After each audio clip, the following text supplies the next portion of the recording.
Well, hello everyone. It is Saturday live stream day. What's going on? Just a little bit late here, getting set up. Anyone? Anyone? So we've got actually there's a lot to cover today in this hour or two. I don't know how long it'll go, but we will figure it out as we go along. I've got some tweets to go over. Got some whatever the analysts think is going to happen in the bull run here this coming year, right? And what do you guys think, of course? XRP content. Let's see. Yeah, good stuff coming. Today is Saturday and my favorite day of the week for streaming. Just chilling here in my Seahawks sweatshirt, nice and comfortable. I can't show you that one because sniff. Oh, sniff. Let's play nice today, Sniff. All right. If you're here, if you come in, let's play nice. Hopefully somebody blocked that one. That one was not very nice. Axeman TFC. I hope you are well, sir. Good afternoon. Hopefully weather's nice in your area. I know it's been kind of rainy and crappy on the West Coast and probably cold and crappy on the East Coast. So it's sunny outside today and about 40 degrees. So not too bad for an Idaho winter. And we're just going to wait a little bit till we get a few more people piling in here. Hopefully this week has gone okay. I know we've had a little bit of issues with the what were they doing? They were trying to elect a new speaker to the House, right? And that all fell apart and just was embarrassing. I don't know. I don't know what to say. Whether you're a Republican or a Democrat, it really doesn't matter. It's just embarrassing, the amount of uncooperation that's going on right now. Yep, all good from Alberta. Excellent. Awesome Bone. What's up, Sean? Well, Awesome Bone. I'm good. Hope you're good. Obviously, you've got some bone, maybe a bone to pick. I'm just reading down the comments. Good afternoon, Midwest. A little snow. Okay, nice. We had a little snow about a week ago, but it's gone now, thankfully. I'm not a big winter person, right? I don't know if you guys know this. I do not like the cold. I prefer hot or at least warm. And the cold just makes me miserable. I get cold and my hands go numb about November, and I don't get feeling back until April. Awesome Bone. I had issues with my bone. It got stuck in my MetaMask. I think it's too big. Well, I guess that's not a problem. Actually, that's not a problem. It shouldn't be a problem, right? Yeah, if it's too big. Now, I've got a question about if you guys are into Shiba Inu. I have a legitimate question. I don't really follow it, so I don't know all the technical details and what's going on, but I do know that I read that Bone was going to be basically the gas fees for Shibarium, right? The blockchain coming out. So what is the Shiba Inu token going to be good for after that? That's my question. I know somebody who has over 1.1 billion Shiba, and probably down on it, obviously, right now from when he bought in. But I want to be able to give him some advice on maybe what to think about, at least, right? He's not really into the project like really heavy. He's just thought it was going to go big, and obviously it hasn't really, and that's not really the fault of Shiba, just the market in general, obviously. All right, let's get my big fat head off of here. There we go. That's better. So I don't think that's awesome. I think that might be somebody else. I'm with you. I hate the cold weather. Used to work outside in Canada. Yeah, that can't be good, right? Obviously colder than it is here. And just a few years ago, I used to be a driver for a plumbing supply place. So yeah, getting out in the cold just sucked. Hated it. Austin, yeah. What's going on, Austin? I don't think that's Austin. Sean, what's going on? Cool. And Chris, thanks for coming in. I appreciate you being here. Hopefully your Saturday is going well. I know the MetaMonkey AI team is doing well, and we're moving along quite nicely. Brian Dowie. What's up, Sean? I appreciate you showing up, Brian. Hopefully you're good today. Hopefully everybody got to see my last couple of videos. Cool and Chris, Austin. In this, I was just talking to Alex. Crypto for Starters got a good channel. Go check him out. He does a lot of para tokens, para content, para works, and they look like they're going to be doing some real world utility with payments, also like micro payments for retail, which is good. I love it, and I'm going to be doing some para content with him here coming up. Austin Selmo. So does anybody know what's going to happen with Shiba Inu token? I don't hold any, but once Shibarium comes out and Bone is going to be the main token of that, what's good about Shiba Inu token itself? I wonder who it could be. Yeah, Bernie, I wonder who Awesome Bone could be. It's a mystery. Cool and Chris, Bernie, Brian, everybody's saying hi.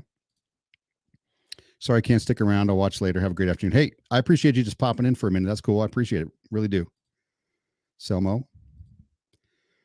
Army guy trying to get by. Army guy, I think you commented on my video last time. I appreciate you watching. If that was you, I believe it was you. I was just looking at some comments earlier. I was chatting with somebody about how the heck YouTube works and how the algorithm works, because I still really don't know. I have a video. I just did a video. Was it yesterday or Thursday about XRP? Why I hold XRP and XLM. I mean, it was a good video as far as I'm concerned. I put a little more effort into it. It took me about 4 hours to do it because I'm adding some video overlays, and so it's just not, my ugly face just staring at you talking. You get some nice visuals, something to kind of keep people engaged, and it just took off. It's crazy. I think I got like 40 subscribers from it so far, and it's like 1,400 views, and I don't get those kind of views. So I'm just, I'm perplexed as to how, so I can keep duplicating that and, growing the channel. I appreciate you being here, Army guy, trying to get by. Hopefully you're getting by. I appreciate your service if you're in the Army or whatever military branch you might be in. What's up, Selmo? Hey, Rowena's in the house. Hey. Appreciate you being here, Rowena. What's up, Rowena? We got a little bit of info to go over. Bernie. It was a good video. Well, yeah, I appreciate it, Brian. I do. Hey, Bernie. Okay, so let's get into the market in general, right? Unfortunately, there's nothing really new to talk about. We took a little hit earlier this week, and then we're back up kind of where we were before it started, in the mid 12s for Ethereum, almost 17. So, kind of, on a, I'm not going to say a bull run here. We're up a little bit. Solana came back really nicely. I mean, it's good to see. I don't want to see any of these projects really take a huge crap, but they had some issues. BNB's still fine. XRP doing the same thing it always does, and it's just kind of sitting flat for the last many months. Polygon, 80 cents. There's nothing remarkable here. Really, there isn't. I just don't see anything that's jumping out. Algorand. I need to pick up some Algorand. I don't have any Algorand. And I don't know why. I thought I did, but I looked at my ledger, and apparently I don't. Quant doing okay. Going to have some quant content here coming out soon. Let's see. Anything else that's remarkable? Gala Games up 43% on the week. That's nice. Who had some Gala? If you do, you're probably happy about it. LCX, which I have, is up 50% nearly on the week. I've definitely got that. Pi token. There's a new one. It's not a new one for me. I've heard of it before. I just don't know what it does. Is it a scam? Right? People have been mining it on their phones for a couple of years now, but you can't really sell it. Like, they don't have any exchanges. And then there was I guess a couple of fake listings. Somebody tried to force listing on something that caused the price to jump way up. And then it turns out that those were fake. So I don't believe that Pi is currently valued at $101. Corium, MetaMonkey AI, right? Here's a good token right here. This one has been pretty steady Eddie for the last few weeks, establishing a nice floor at about the 3,200 mark. It doesn't give me, damn it, it doesn't give me the chart. And right at the end, Lily Finance, which, yeah, I can't imagine why anybody's still buying that. Terrarium, geez, what an absolute joke this one is. Right? Does everybody here understand the difference between Terrarium and MetaMonkey AI? Right? These are two community tokens. MetaMonkey AI, their dev team holds no tokens. There's no large marketing wallet that is dumping on them, consistently as Terrarium has been doing. Now, I understand they say they got to pay the bills, but they probably should have thought about that before they are absolutely killing this token. I mean, I don't mean killing it in a good way. They are killing this token and the community along with it. It's tragic, right? They came out with their big use case, right? Their big centralized exchange that really 95% of their users can't use because it's only available in India and United Arab Emirates. It's a shame. It is. So that's the market really in a nutshell. Nothing remarkable. We're still waiting, but everybody wants to know, and I would love to know when the next bull run is coming, right? That's the big question for 2023. Are we going to see it this year? And when are we going to see it? So I'm going to go through two articles here, and this is on the Daily Hodl, right? Crypto analyst predicts beginning of next bull run, lays out March 2023 Ethereum price. So essentially, he is stating, or she, because it doesn't really say who it is, in the new video update, the analyst says he believes, well, it's a he, Bitcoin will ignite its next bull run around the second half of the year. So, if you were thinking March, like I was hoping, they're saying maybe mid to late 2023. So late 2023 or sometime after summer, Bitcoin bull run could begin again. But then again, it all depends on the overall market. No guarantees, obviously. So the analyst is predicting, right? Just means he's guessing, right? This is just a guess of what's going on, what's going to happen. Nobody really knows. But, analyzing and predicting sounds more professional and better than just guessing. So I guess they'll call it that. Ethereum enabling stake unlocking in March incurred. Okay, so there's unlocking in March for Ethereum, and they're thinking, quite honestly, I'm thinking it's going to go down because I think a lot of people are going to sell because they've had it locked up. We do have some stuff happening in March 2023. Stakers out there who stake their Ethereum who are currently receiving 5% annual interest for committing their ETH to secure the chain, but withdrawals have not been enabled. They will be enabled March 2023. Beacon chain withdrawals could give stakers more confidence, right? But we know what happens once things are opened up for withdrawals, right? People sell. That's why they withdraw. It's a bone run. It's a bone run. Yeah. Okay. So I still need somebody to explain to me what's going to happen with Shiba. So this guy is predicting mid to late 2023. And then somebody else here has some charting that looks interesting. TA analyst. Right here is, let's get down to the one I was looking at earlier, which is very good visual. So here we go. So they're stating that these bull cycles, which include, obviously the up and the down, is shortening each time, 5 years, 3 years, right? So we just completed a 3-year cycle according to this chart. And right now on this is the RSI, and this is well oversold. So, and it's below this, their little determination line, which lines up here, right? Each one lines up with the low RSI. And it says basically we're in for let's say a 1-year bull run and then a 1-year bear market. So who knows? So according to this bull run should be starting anytime. 2 Bits Food Den. All right. Happy to have you here. I appreciate you showing up.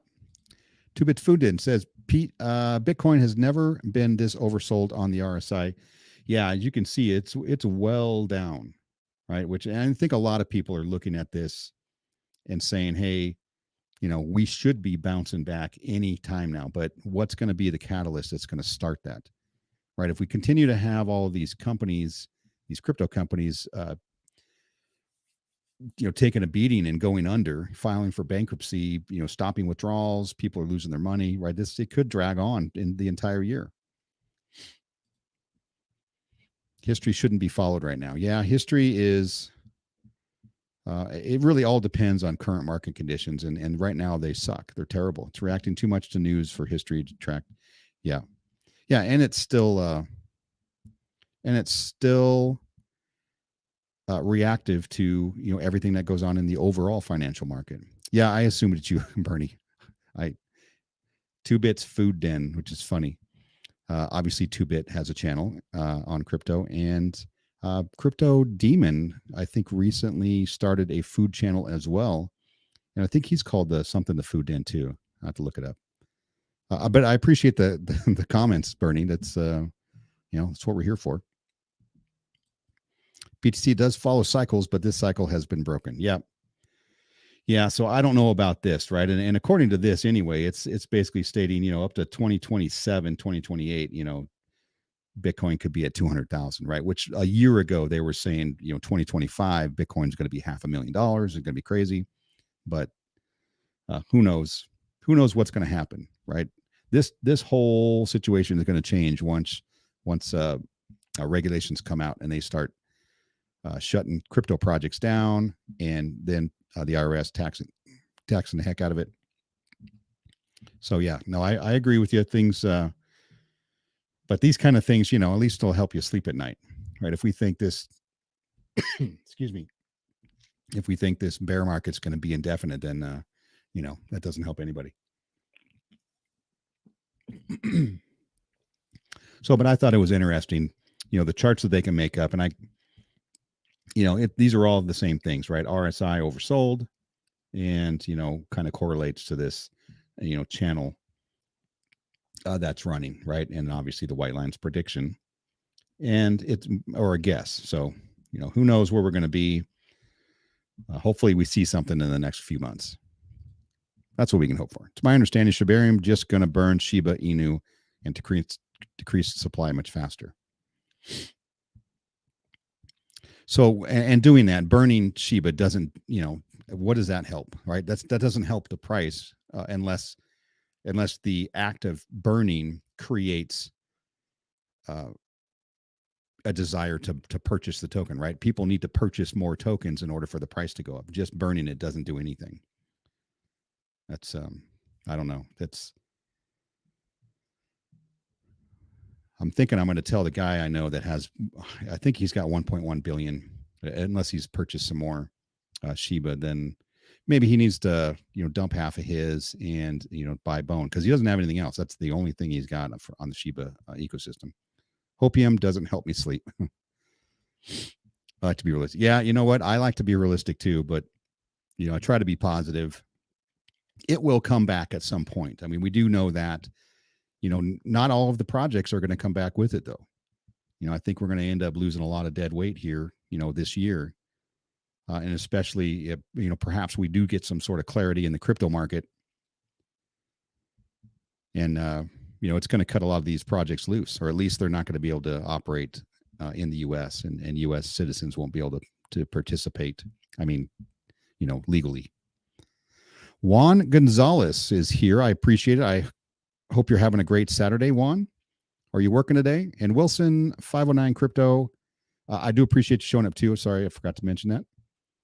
And thanks for the note there. I just don't follow SHIB. Yo, guys. Thanks, Juan. I appreciate you. Do we buy on? No, you don't. I can't tell you what to do. I don't buy on the green. Never, ever. Down markets is where the money is made, as far as I'm concerned. Buying on the green is basically, that's what new people do, right? They get FOMO, they see it going up. I've done it before. I've done it.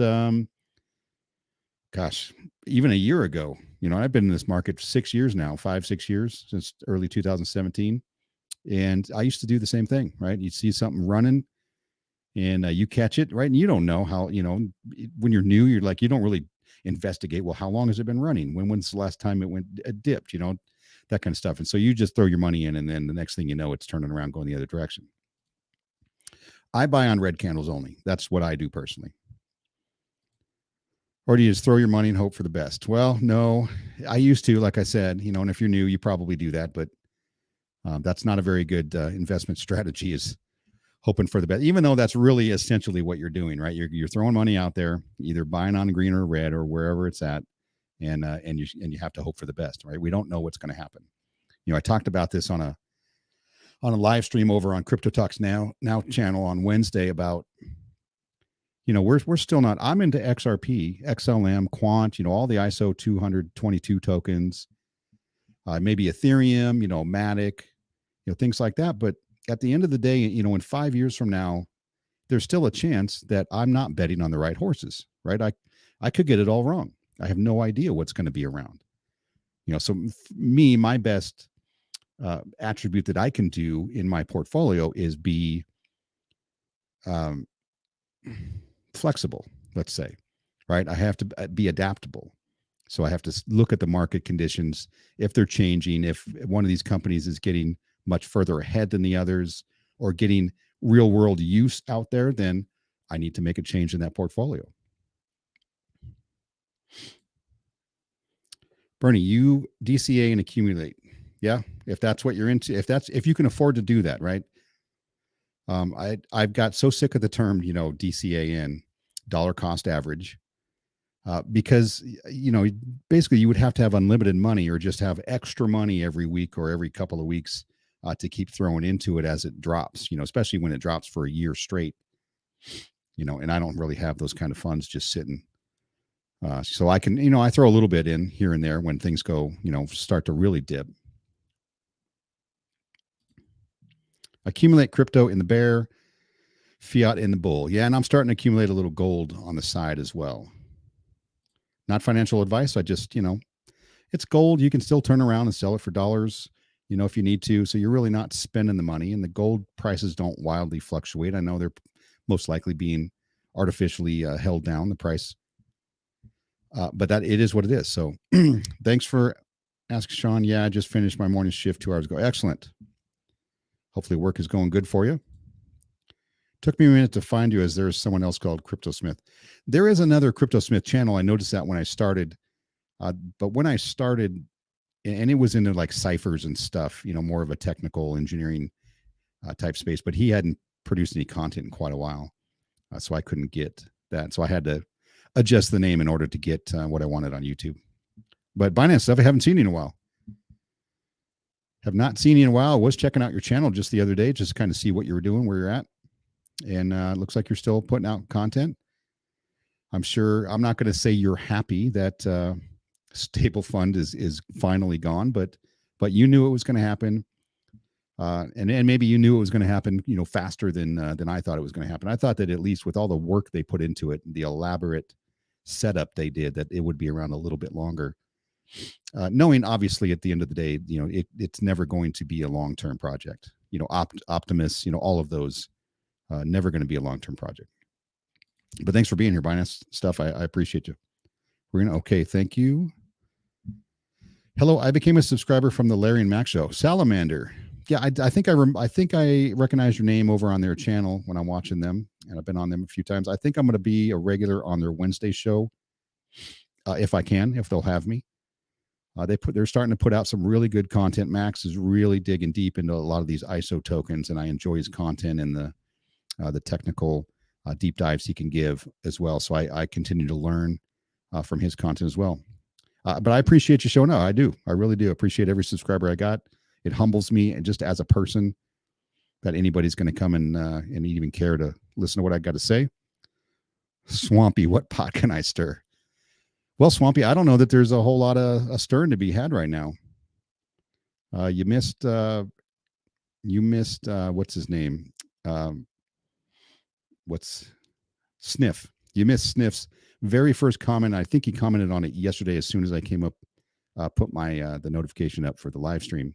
I'm not going to repeat it. But he just said no sissies, but it was a bit too much, so it couldn't be shown. But thanks for being here, Swampy. I appreciate it. Hopefully your Saturday is going well. You're probably sitting around in your underwear, playing video games, eating Captain Crunch or something, right? Would you sell some of your XRP when it goes to $5? Negative. That is, I'm not going to go for that. Look, once a bull run happens or clarity is established, the SEC case is over. When everything starts to move, $5 is basically just barely past its all-time high. So I'm probably not selling any of my XRP until it goes to maybe $20, $25. And that's just me. Maybe it never does. Maybe it takes 10 years. I don't know. But I have a schedule at where I sell my XRP so that it actually turns into, life-changing money. $5 doesn't do anything for me. So I'm hanging on to my XRP until it gets up into at least the double digits. Won't it be hard for XRP to go to $5 when only half of it has come out? I don't think so. I don't think that matters as what's locked up in escrow from Ripple.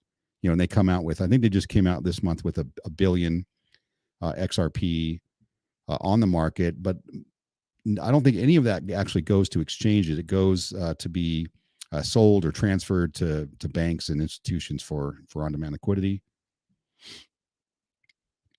So, and that's, this has always been a point of contention for those of you who either don't like XRP or maybe don't understand it or have questions, is what's going to happen. It's going to take years for them to finally distribute all of that XRP that's in escrow that Ripple holds. I like Phantom, growing mini dApps, deflationary L1 blockchain, L1 project. William, thanks for showing up. Appreciate it, William. Phantom, I don't know a ton about Phantom. It's another one of those that I just haven't had a chance to really dive into. DCA is smaller amount. Yeah, exactly. I mean, look, if I can throw $100 into something, I'll throw $100 in. But it would be nice if I had more money just sitting on the side. Trouble with Phantom, it's associated with those dodgy DeFi schemes. Yeah, there is a lot of dodgy DeFi schemes out there. $10 a day, 10 a week, whatever. Yeah. What do you guys use to onboard your crypto or onboard fiat and then turn it into crypto? Do you guys just go through like crypto.com, Coinbase? Like, how do you guys get your fiat into crypto? DCA isn't throwing DCA, yeah, right. You just dollar cost average. You throw $1 in if you can, right? Unless the fees are eating you up. Can I know your opinion about EMP money, Sentinels? And I don't know anything about Sentinel NFTs. EMP money, I did look into them a little bit, and I can't. I'll have to send you some info on it when I check it out. I'm just not that up on EMP money. I know they were going to work with Optimus. And Optimus, whoever, if you guys are out there and you're listening and you're into Optimus or OPTX now, right, their fourth version, their fourth iteration of this token that is just constantly losing money, they screwed it up. Like they screwed up this one again. And so you don't have the same conditions that they said you were going to have when before it came out. And now it came out, they realized there's mistakes and basically the whole thing changed. So I can go into that if anybody cares. Be right. You're not 11. Well, I don't know. Mentally, Swampy, bro. Oh, bro, I'm not 11. So what do you eat? Are you eating Wheaties? Do Ripple, they actually need to use XRP in the banking process? So they use it for either on-demand liquidity, which is not the banking process, but cross-border payments.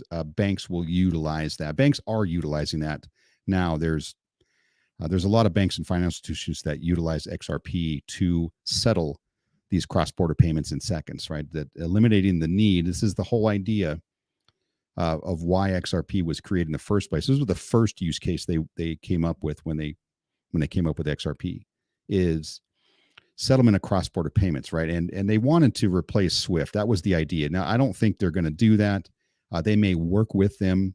They may be a companion process to SWIFT because SWIFT is upgrading their network also. I don't think SWIFT is going to go away.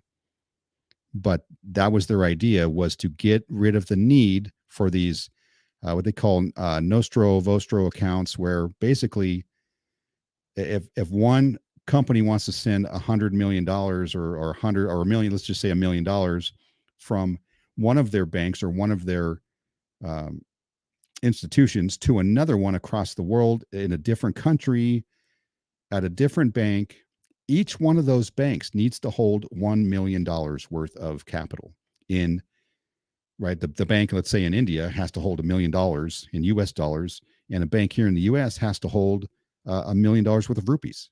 Right? It's just, and it's an unnecessary process that's been going on since the 70s.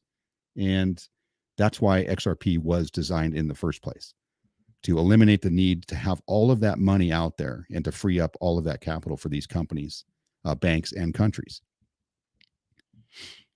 And so, and obviously they've improved the process that they were working on, and also they have other use cases as well, such as on-demand liquidity, which is a different product that they offer. And then you can also lease XRP or borrow XRP in order for that process to work, and then you kind of give it back to Ripple. They get a fee, and so on. So there's a lot of use cases that are going to happen. And I do believe XRP will be the plumbing in the financial institution for a lot of things in the next decade. Would you sell all your XRP? No, no, Salamander. My process goes, let's say I start at $20 and I just sell a couple hundred just to throw some money in the bank, put some in my 401 or IRA or whatever. And then, obviously a couple hundred, I've got a decent amount of XRP. So, and then I would sell maybe a little bit more at 50 and then a little bit more at 100. And, it goes up. And whether you believe or not that the XRP price can hit, 4 digits or 5 digits, like a lot of people predict, some people think it's nonsense. I don't really know.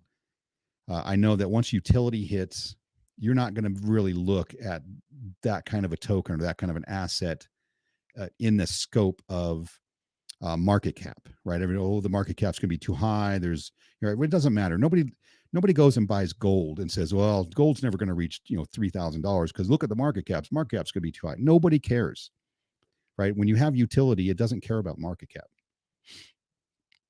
So no, I would sell a little bit maybe at $30. And it all depends, right? If I think it's on a run, we're in the middle of a bull run, and XRP is getting more and more use cases out there. Maybe it's being used to settle CBDCs between countries, that bridge currency. And then, I can see it being worth a lot more money.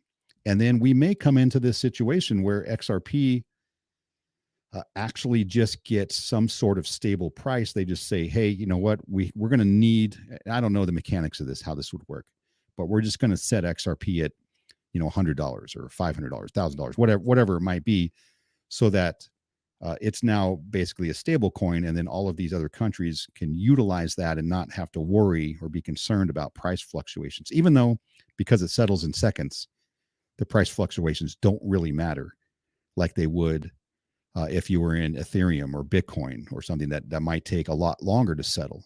And then you might get a slightly larger variance in price from when you send it to when it's received.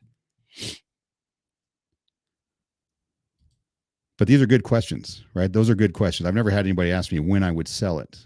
But yeah, I've got multiple layers, and then there's always that little bit, maybe I keep 1,000 XRP at the end of the day, after I've sold off a lot, and I've, obviously it's made me, the money that I want to make, and I'm just keep it, and I just hang on to it just to see where it goes. Throw 100 into your Cash App. Do you want 100 XRP or you want 100, just $100? So you can, you want a DCA in? Atomic Wallet, not used Atomic Wallet. I've got I was just looking in where I keep all of my private phrases or seed phrases for these different wallets, and I'm counting them. I'm like, I have like 16 different wallets. It's ridiculous. I need to go through and eliminate some of those because I don't use them. Coinbase, then KuCoin or Bybit. Yeah, Bernie, what's funny? That's exactly what I do. I either send mine, I for my bank to Coinbase, and then it either goes straight from. I don't hold anything in Coinbase at all. It goes just into Coinbase and then out to either KuCoin or out maybe to my MetaMask if I'm, buying some, Ethereum based token or I'm in some other, degen, project where I need Matic or BNB or something. But that's it. And then it goes from KuCoin. I don't leave anything sit there, and it goes straight into my ledger if it's possible, or into a a native wallet of that token. But pretty much everything can go into my ledger. So that's where it goes. And hopefully you guys out there understand finally that Genesis, Celsius, FTX, all of these centralized exchanges, they do not have your best interest in mind, and they will take your money if they can. I think it was just Celsius. Was it Celsius? I need to look that up. Where a judge just stated that if you had deposits into, I got to look because I don't want to keep saying the wrong thing. Judge declares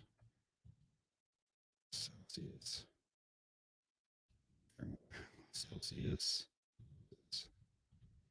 Let's see.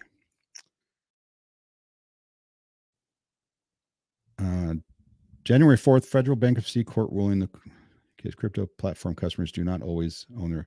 Yeah, I think it was Celsius where they said, the judge said, now this is giving precedent now, where judge is stating if you put your money on the centralized platform like Celsius, basically you give up your right to that crypto. And that crypto then becomes an asset of that centralized exchange. So now there's a lot of money. A lot of people are going to lose a lot of money. The judge says now your money that was on there is no longer your money. Now it's Celsius money. So they can use that money to pay their debts, or they have to use that money to pay their debts. So if that doesn't kick you into gear into getting your crypto off of these exchanges, then when these go down, I'm going to be hard pressed to feel sorry for you. Right? They've been warned and warned and warned. You cannot keep even. I don't trust Coinbase or Crypto.com. I don't trust any of them. At the end of the day, they're going to protect themselves.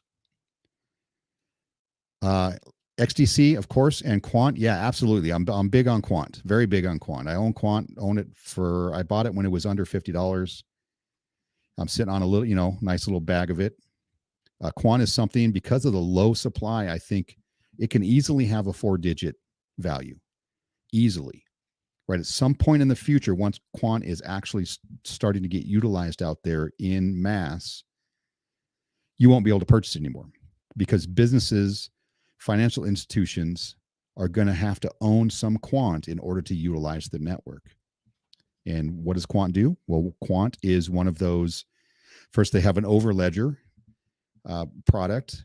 And then Quant, just a basic understanding of Quant is that it allows different financial institutions or instruments to speak to each other, right? It's more like a software program. So you can connect legacy finance into crypto, right? Without having to rewrite, a blockchain and rewrite code or whatever. It's kind of a plug and play situation. It's really a great opportunity for these banks to not have to code, all of their own stuff in order to plug into the new financial system that may be coming in the next, 5 to 10 years. So, and because it has less supply than Bitcoin, I think 10 billion or 14 billion, maybe. I forget. Let's double check real quick. And this is one of the reasons why what drew me to it. Number one, it's an ISO compliant token, which means it can be utilized in this messaging system. It's compliant for that. Let's see, 12. Here you go. 14 max supply, 14 million tokens, which in the crypto world is absolutely nothing. And these, I believe, will be gone once it starts to get used. Tim Shea. Tim's in the house, the mayor of crypto. Hey, Tim, love your avatar. Thanks for showing up, bud. Hopefully your Saturday's going well. I haven't sold to fiat yet. It's held in stablecoin. Okay.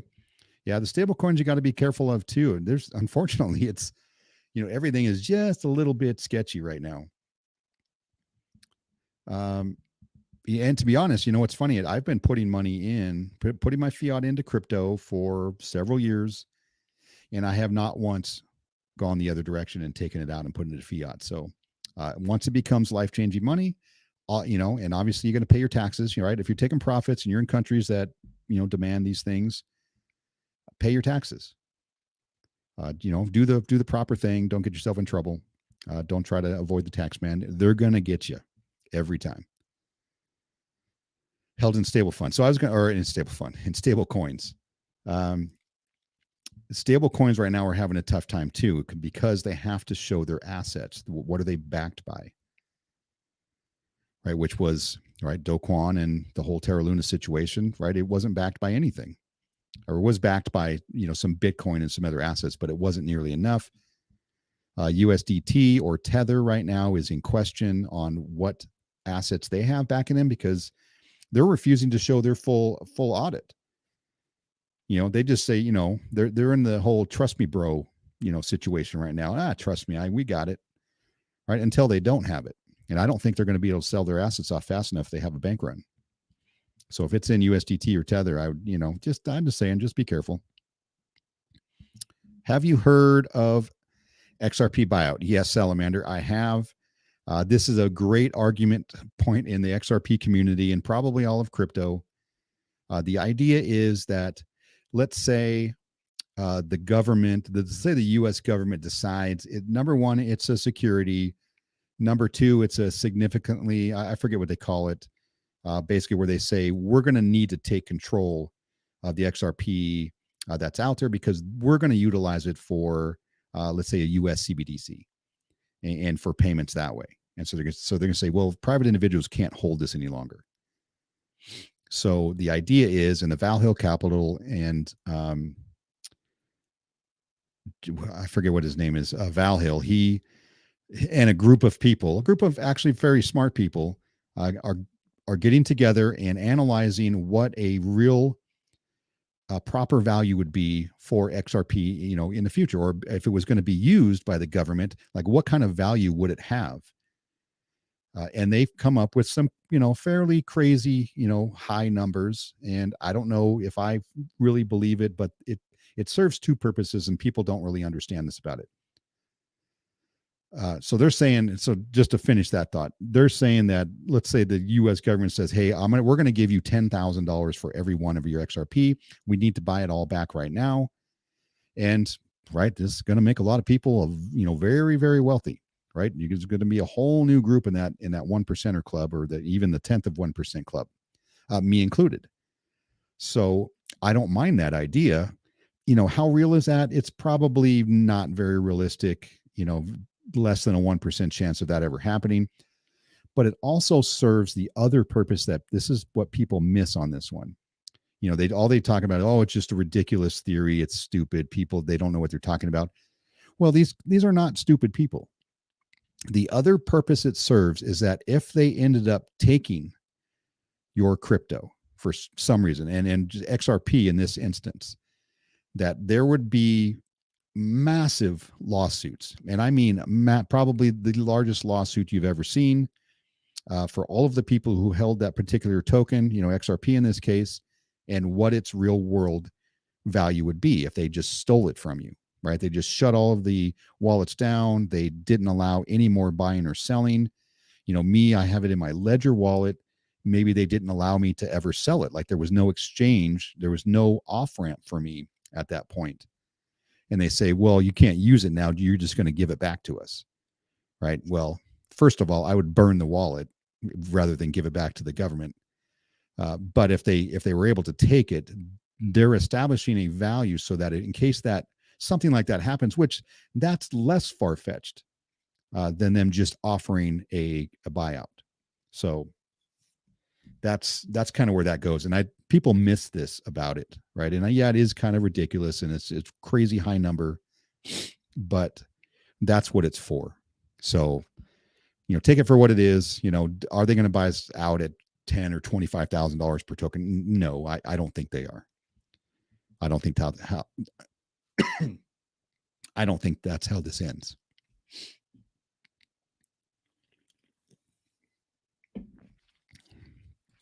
But that's a great question, Salamander. Great question. I'm glad you asked it. Didn't get notification and forgot. Oh, sorry, Tim. I mean, I tagged you in my Twitter. You've been, I know you've been hot and heavy on Twitter promoting MMAI. So that is good to see. You were one of the ones I see constantly on there with MMAI, which is good. Appreciate it. Sniff, to avoid taxes, exchange your crypto for USDC on Atomic Wallet and then send the USDC to your Coinbase card where you get 4% back in XLM rewards. Okay, so what's wrong with that? Well, first of all, I can't, suggest anybody avoid taxes. I would suggest you pay your taxes and, do the right thing. Whether you agree with it or not, I understand. I get it. Totally get it. But the IRS right now is hiring crypto wallet and blockchain experts. So they're going to be able to go in and trace a lot of these things. And I'm assuming an Atomic Wallet is maybe some sort of invisible wallet where they can't trace transactions or something like that. Is that what Atomic Wallet is? Get 4%. So at some point, here's the problem. At some point, you're going to have to turn your crypto into fiat in order to spend it. If you plan on spending your money on anything, you want to buy a new car because you had a nice come up on one of these tokens, you have to be able to spend it. That's where they're going to get you, right? They're going to want to know where that money came from. The IRS is getting more and more sophisticated. And then, of course, President Biden, announced the funding of 86,000 or whatever it was, new IRS agents over the next, 5 to 10 years. I think it's a 10-year period. So they're going to be out there and they're going to be specializing in crypto. What is the flare coming out on the 9th? So Flare Network is just a different network. I have not studied it because it's been in development for so long. Flare is just another a project on the XRPL, and I can't really tell you what it does right now. Right? They've got Songbird and they've got Flare. I don't really know much about either one. I really haven't dove into it. I probably should since I do cover XRP. But I do hear a lot of exchanges either they don't want to distribute this new token, or they're having troubles with it. So I don't know if it's going to roll out like they think it is. So hopefully it's not a problem. Right now on the XRPL, you have everything you can do on any other blockchain, right? They've got smart contracts, they've got NFTs. You can produce your own NFTs on the XRPL using XLS20, right? That was a new one that just came out a few months ago that allowed you to actually mint NFTs using XRP and the XRPL. So Flare, I'll do some research into Flare. Tim, how could you? Bernie, Salamander, Tim Shea Butter, nice. Rowena, I am embarrassed. Don't be embarrassed, Tim. It's fine.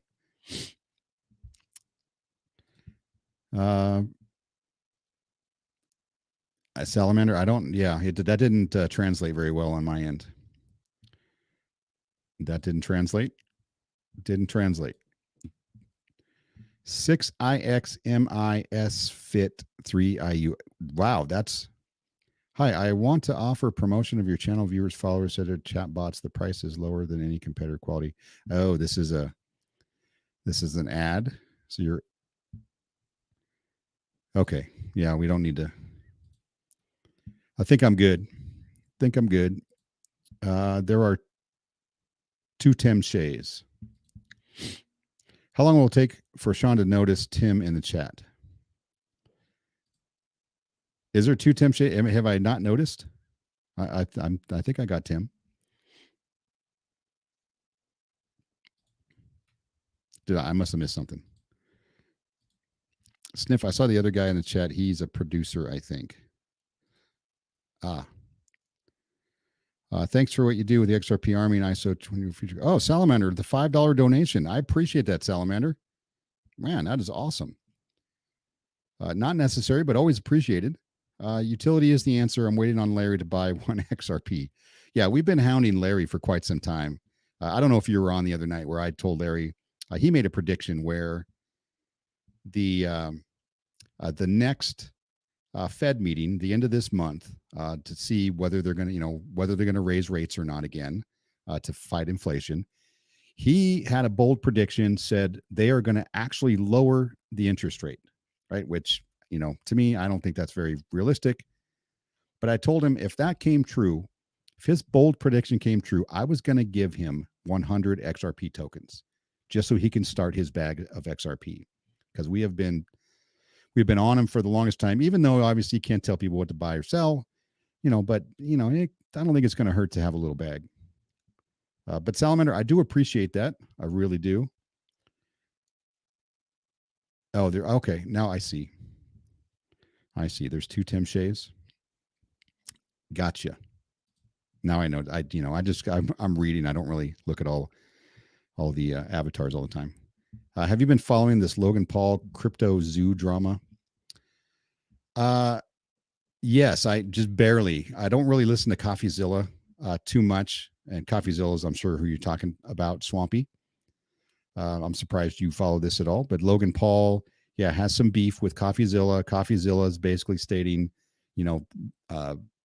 Logan Paul, his NFT projects and the other things that he's involved in are all scams and, illegal activities and whatever. And they're kind of, just lobbing grenades back and forth on Twitter and on YouTube. Sniff.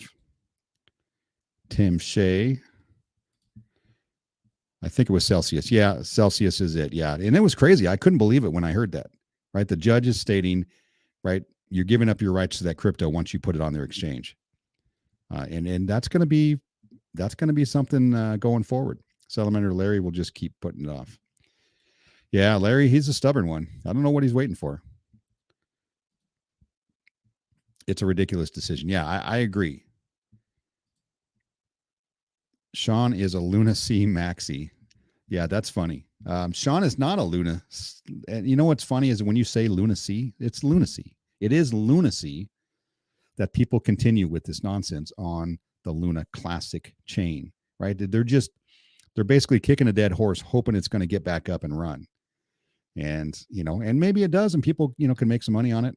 But to me, it just doesn't make sense. I don't get it. Somebody can't explain it to me to where I can understand.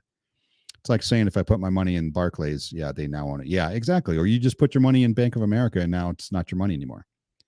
Right? You lose, which, I mean, honestly, if the bank wants to take your money, they're going to take it. If the IRS wants to take it, they're going to take it. There's nothing like having a little stash of cash in your house if you can, or some other item that you can exchange for money or food. Alex Mashinsky and SBF have one thing in common. It's something that when I mention sets off the algorithm to get you banned. Oh, yeah, let's not get me banned, please. Okay, I'm just barely getting my channel started. Be right back. My bone is pumping. Awesome Bone. Nice. I know Awesome Austin is a very large fan of Bone. I mean, go figure. But he knows about the Shiba. And I don't. Sean, Tim with a $5 donation. This looks like the real Tim, too. How often do you take rewards on your lunacy staking? I do not stake. Damn it. Tim, don't mention that word again. For $5, you can mention it all you want. Lunacy. I appreciate it, Tim. I really do. That's awesome. I don't stake lunacy. Lunacy. It's lunacy, right? Do you see it? You see what I did? Awesome Bone. Handle your bone. Yeah, go handle it. You don't have to be public about it. Awesome Bone. Lee Hoyt. Sorry if I got that wrong. So much FUD, so many spammers and scammers in the crypto realm. The bad mouth ripple in, that bad mouth ripple in 2017-18. We know better now. BTC and ETH are not magical coins. Invest in utility. Thank us later. Couldn't agree more. Well said. There are so many spammers and scammers in the crypto realm, right? We know the 22,000 tokens that it says here, 22,223. And I think this probably is about half of that, because most of those tokens have rug pulled or folded up shop by now. You might find a couple hundred legitimate crypto projects. The rest of them are going to be gone. And I agree with you. A lot of people have been bad mouthing Ripple and XRP for years now. And it's usually Bitcoin maximalists. Bitcoin and Ethereum maxis are the absolute worst. They're a scourge. They're a scourge that needs to be eliminated in the crypto space, right? It drives me nuts because here's my thought process. When you see Michael Saylor, for example, who's a Bitcoin maxi, right? And his company who owns like 100 and something thousand Bitcoin. I don't get what the thought is. I understand you like Bitcoin. Excellent. Okay. It was the first, it's the biggest right now. Doesn't mean it's the best, right? Where's AOL right now, right? How they doing, as far as internet goes, right? Where's Ask Jeeves? How are they doing, right? They were there. They were early. They were one of the first, right? They're all gone, right? They're all eaten up by those that were bigger and better. So Bitcoin to me it's not worthless if you want to hold value, but that value fluctuates like anything else and like any other token. But here's the question. If you're a Bitcoin maximalist, do you really think, and he's literally said every single other token or coin out there, including Ethereum, is garbage. So somehow in his brain, he thinks all of the world's financial systems are going to run on Bitcoin, right? Bitcoin's going to handle cross-border payments, which will be awesome because it'll settle in days and not seconds. So that'll be great, right? And it'll be high priced and probably be more expensive than the financial the legacy system right now. So I don't understand, right? Is Bitcoin going to replace Chainlink in supply and inventory management? Is that what's going to happen? Because I just don't get it. So if you're a Bitcoin maxi out there, you're probably not on my channel. You're probably not watching. But if you know the answer to that, why Bitcoin and nothing else makes absolutely no sense whatsoever. Lee, I appreciate you showing up, Lee. I think BUSD is the most trusted stablecoin. Well, it probably is the most trusted stablecoin, and perhaps it's actually backed one-to-one.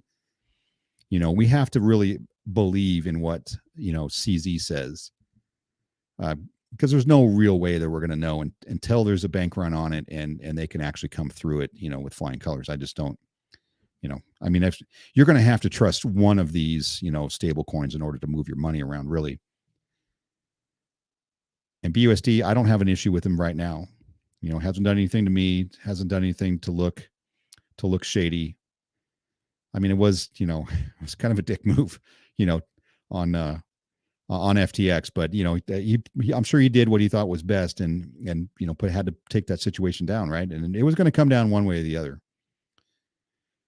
Usury is the practice of lending out currency with interest. God forbids this practice, but of course, the ones claiming this to be chosen people continue to do it. Yeah, I understand what you're saying. One wrapped Luna equals one Luna. Thumbs up. Andrew 2. I appreciate. I don't know what that means. One wrapped Luna. I wasn't into the Terra Luna situation prior to the collapse. I really didn't follow that at all. But I appreciate you being here.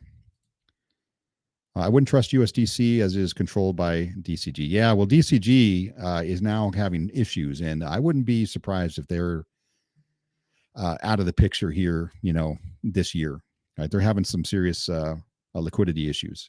Right now, they're fighting with Genesis and the Winklevoss twins. USDT has always had bad vibes about it. Yeah, I don't trust USDT. I'll use it in order just to get in and out of positions, or to purchase something real quick. But I don't trust them. Meyer likely just limited withdrawal amount, won't be cashed out 100% without limitation if over 1,000 per. What I'm not sure what you're referring to in your opinion. Which token are we talking about?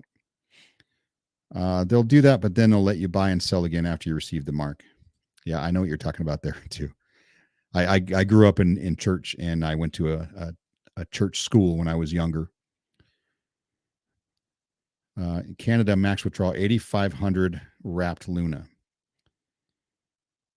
So you're talking about Luna Classic, Luna Classic is still, or the Terra Luna token. So they're having max withdrawals. Is that at every exchange? How many exchanges do you have access to in Canada? 8515 taxation without representation on content. Yep, we've heard that for 100 plus 200 years now. I saw a report that they are rescinding that bill to hire the 87,000 IRS agents. Well, I hope so. I mean, I understand the need for IRS agents, right? Obviously, taxes, at some level, need to be done in order to fund certain things. But 87,000 IRS agents, right? That's basically what that was going to do, is really go after middle class America, right? If you're wealthy, especially if you're in the 1%, right? You have top-notch accountants and tax attorneys, and they're going to find all of the legal loopholes to get you out of paying, more taxes. So they're not going to go after those people because they know the law. And they're not going to go after the poorest people because they don't pay taxes. So they're hired those people to get the middle class, basically to get an extra $5 out of each of us. Tim is Tim Shea Butter, also known as Tom Shea Butter. Tim Tom, I know we had an issue before where people were calling Tim Tom. You should come up with a Tom Shea character for yourself there, Tim. Sean, I hope I was just joking. Yeah, no, I know you were just joking. You know that I don't like lunacy. That's why you're doing it. Yeah, no, I don't have a problem with that. I'll tease, Austin on it on occasion and tell him I just don't know what he's doing. I don't know why you're covering it. Rowena, there's another Tim Shea. I met him in Waddy's chat once. He goes by a different name. Another Tim. There's another Tim Shea. I wonder if you guys share the same middle name. I did. Sean obviously is Sean Smith. Probably not a very uncommon name. Usually it's spelled differently. My middle name, I'm not going to share. It might be too much information for you. But I met, when I was in Las Vegas, I met another person who had my exact same name. Same spelling, same middle name, right? It was weird. Redhead too. So, yeah, I don't know. Never. That was the first time I've ever met somebody. I'm sure there's another, there's billions of people out there. Somebody probably has my name. Good afternoon. Anti-Rock is here. Thanks, Anti-Rock, for showing up. I appreciate it. Here on this Sunday afternoon. Saturday. I'm losing a day. Hey, Anti-Rock. Tim, where are you talking to yourself? Oh, were you talking to yourself? Gotcha. No. If you're talking to yourself and you answer, is that okay? Okay, bye, Sean. I'm going to go watch football. I love you. Hey, Swampy. Love you too, brother. Appreciate it. Go watch some football and eat some Wheaties. Ask Jeeves. Yes. You remember Ask Jeeves? Right? One of those, years and years ago, we're going to be the next big, search for the internet. And then what happened, right? Rowena, do you have any XRP? You have 12. Hey, 12 is better than nothing, right? You listen, if that government buyout comes in and they offer you 25 grand per, you're going to be doing okay. As long as you have some. Be right back. Going to ask Jeeves a question. Yes. Flare will be the platform where you can finally earn passive income on XRP safely. You will stake for Oh, okay. I heard something about staking, and that's okay. That's what you're talking about. You also be able to use Dogecoin and others.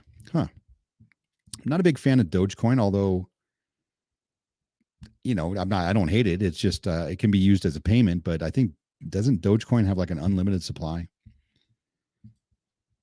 Sean Smith would be common in Ireland. Yes, I imagine it would. My middle name is very Irish as well, even though I think maybe I'm like 1/16th, Irish. Tim O'Shea is a lot more common surname than just Shea. Yeah, O'Shea, that definitely sounds Irish. Rowena, that's what I figured. My friend's father used to call. Yes, Doge is unlimited. Yeah. Not a fan of Doge. Doge only exists right now because of Elon Musk. So, you can use it for payments. I even saw a car dealership here in town maybe a year ago that said they accept Doge as payment. I wonder how they're feeling about it now. Ask Jeeves is just ask. Yeah. So there's so many, right? This is what tells you that, a lot of these crypto projects that exist now, they'll be around. They're just going to be in the background, right? There's there's never going to be just one. There are likely to be hundreds of useful utility cryptocurrencies out there. Shiba Inu isn't going to be one of them. That's my prediction. Luna Classic, not going to be one of them. So it's just like having, some of them are going to do the same things, right? Or very similar things, and maybe the same thing, but in a different manner. And it's just like having, car dealerships. Right? I always wonder, you drive down the street in any town, you got a Ford dealership over here and a Chevy dealership across the street and a Honda dealership down the street. And then like a block later, there's another Ford dealership. You're like, why do you need multiple Ford dealerships? Well, clearly there's enough business in that area to handle, 2 Ford dealerships. So, we're going to get overlap in the crypto space just the same. And a lot of these may just be a personal preference. Maybe a business out there wants to use, Cardano over Matic or Polkadot.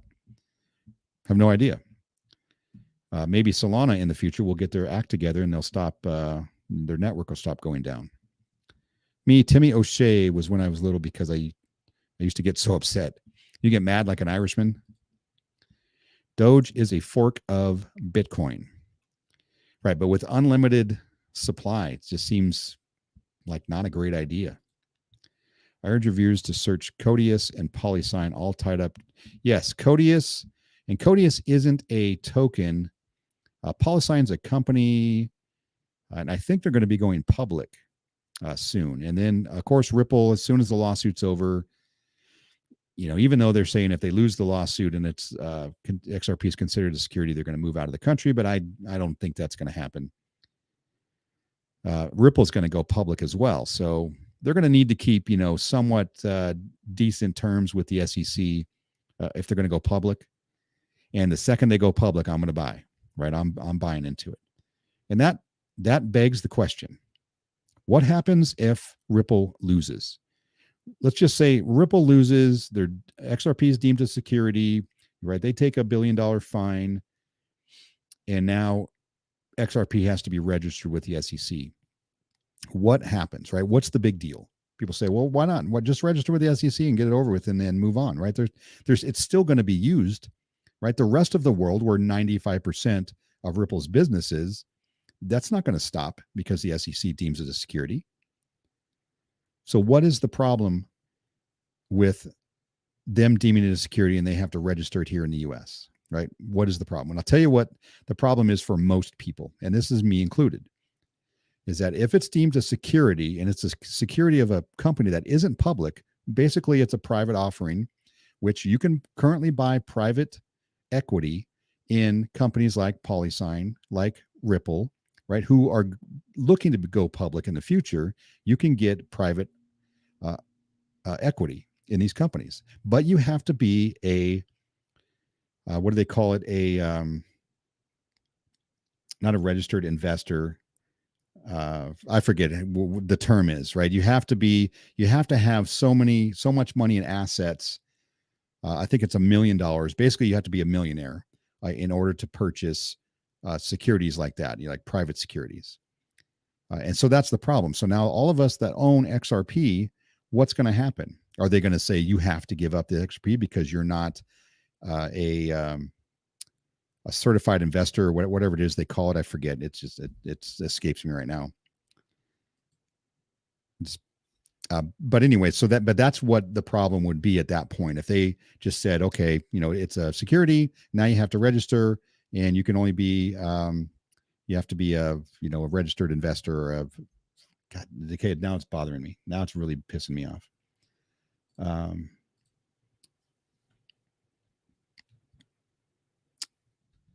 Purchase of private equity. Let's see. Maybe it'll show me the term. Accredited. There we go. For accredited investors. That's the term. I don't know why I forgot that.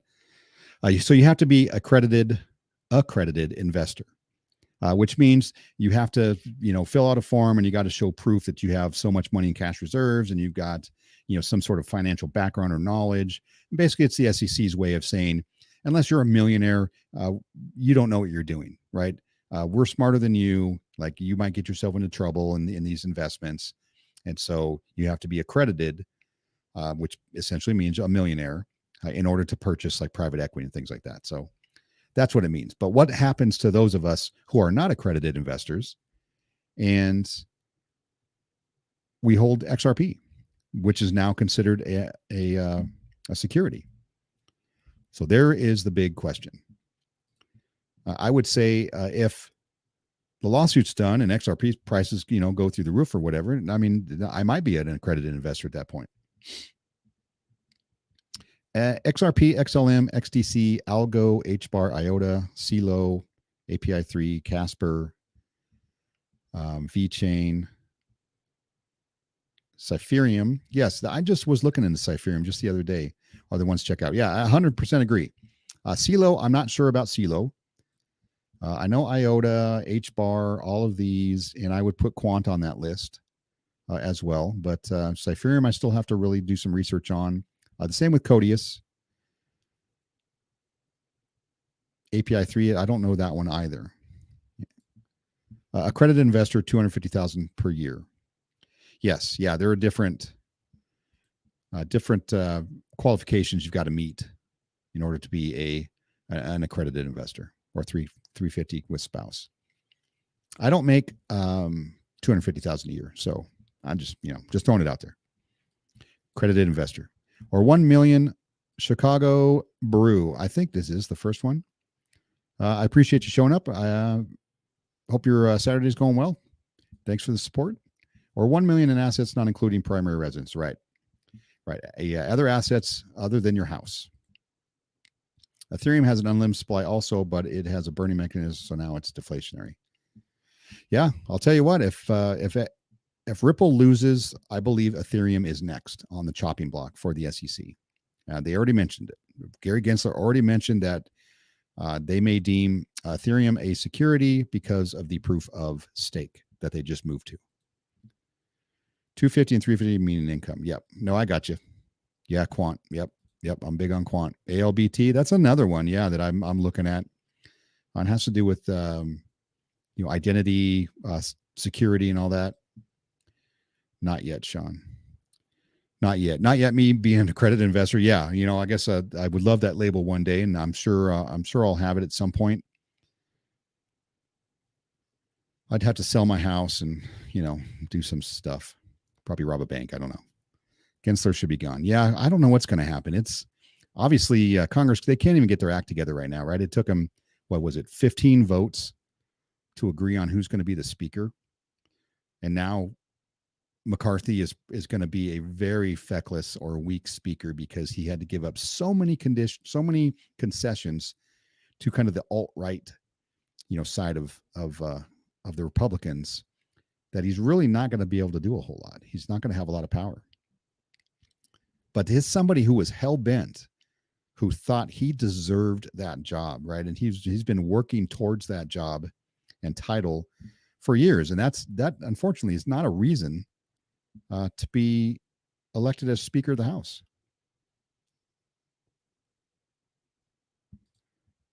Pass the Series 7 and you bypass other prerequisites. Oh, really? Okay. That's good. My wife actually had her Series 7. It's not current, though. This was some years ago where she worked in the investment industry, but no longer. But that's good to know. I didn't know that. I haven't really looked into the prerequisites or the requirements, too deep, because I don't, clearly I'm not going to pass muster on that one. So where else? What do we got? An hour and 15 minutes in. I got 15 people here. So it says, which is fine. It's okay. I think I passed 1,400 subscribers today, which was awesome. Like I said, my last XRP video did tremendous. Got tremendous views. It's crazy. I don't understand the algorithm, how it works. It picks videos based on what, I'm not sure. But it just that video absolutely took off. So super cool. I enjoy it. It took me a long time to do the video, a lot longer than normal, because I'm adding some, video sequences in there to kind of keep it interesting and keep people's attention a little bit longer. So you don't just have to sit and listen to this dumb old guy talk for, 8 to 12 minutes. Nice 14K. Thanks, Tim. Appreciate it. All right, it's a long journey. It is a grind. I guarantee it. I work all day, come home. I've recently kind of re-motivated myself for the channel, and I'm going to put out more, better content, on XRP and quant and certain things. I'm going to get into the para token as well, which is going to have real world utility, right? And that's really the things I'm going to just kind of hang my hat on. So, but I appreciate it, Tim. Hoping XRP puts me there. Really want to use link to. I'll be missing out on a Ripple private sale. Yeah, I hear. I don't know if I hear if you guys watch Digital Asset Investors. Got a great channel. He covers nothing but XRP, digital perspectives with Brad Kimes. He also has a channel I listen to all the time. Helps me with some XRP content if I'm going to do that. But yeah, they talk about Link 2 all the time and being able to buy out Ripple private equity. I would love.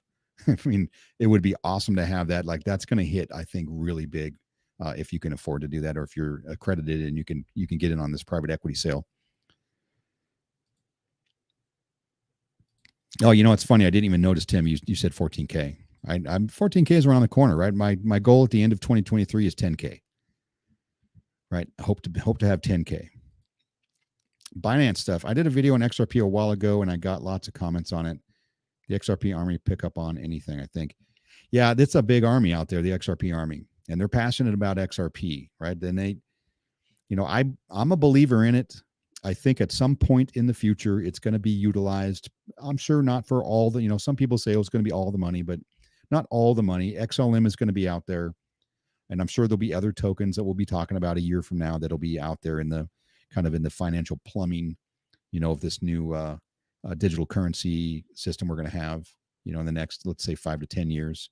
And it may be a slow roll into it, or there may be something to the whole flip the switch concept that people have mentioned in the last 6 months or year, thinking maybe there's a lot of people, and a lot of much smarter people than me who are kind of selling this idea that basically on a Friday night the banks are going to close, and they'll be closed through the weekend, and then Monday morning, boom, we're not using dollars anymore or something like that. I don't know if it's going to be that direct, but it may be a slow migration over several years, but we're going to find out. We are going to be here to find out. I daren't say anything negative about it. I will get my head chewed off. Yeah, not on my channel, Binance stuff. Don't you bring that crap in here.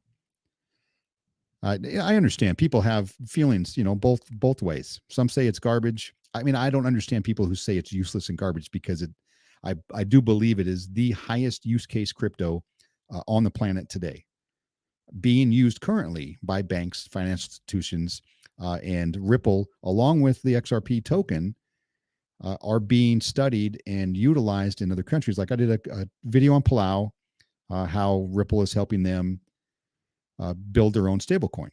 Right, it's a small country, great test case, and they're going to use XRP as that cross-border payment at the settlement and bridge currency. So, right, it's currently being used, and then and people want to say no, it's a garbage token. It's never going to be anything. It's a Ponzi. Some people out there say it's a Ponzi scheme, which I don't understand the thought process on that.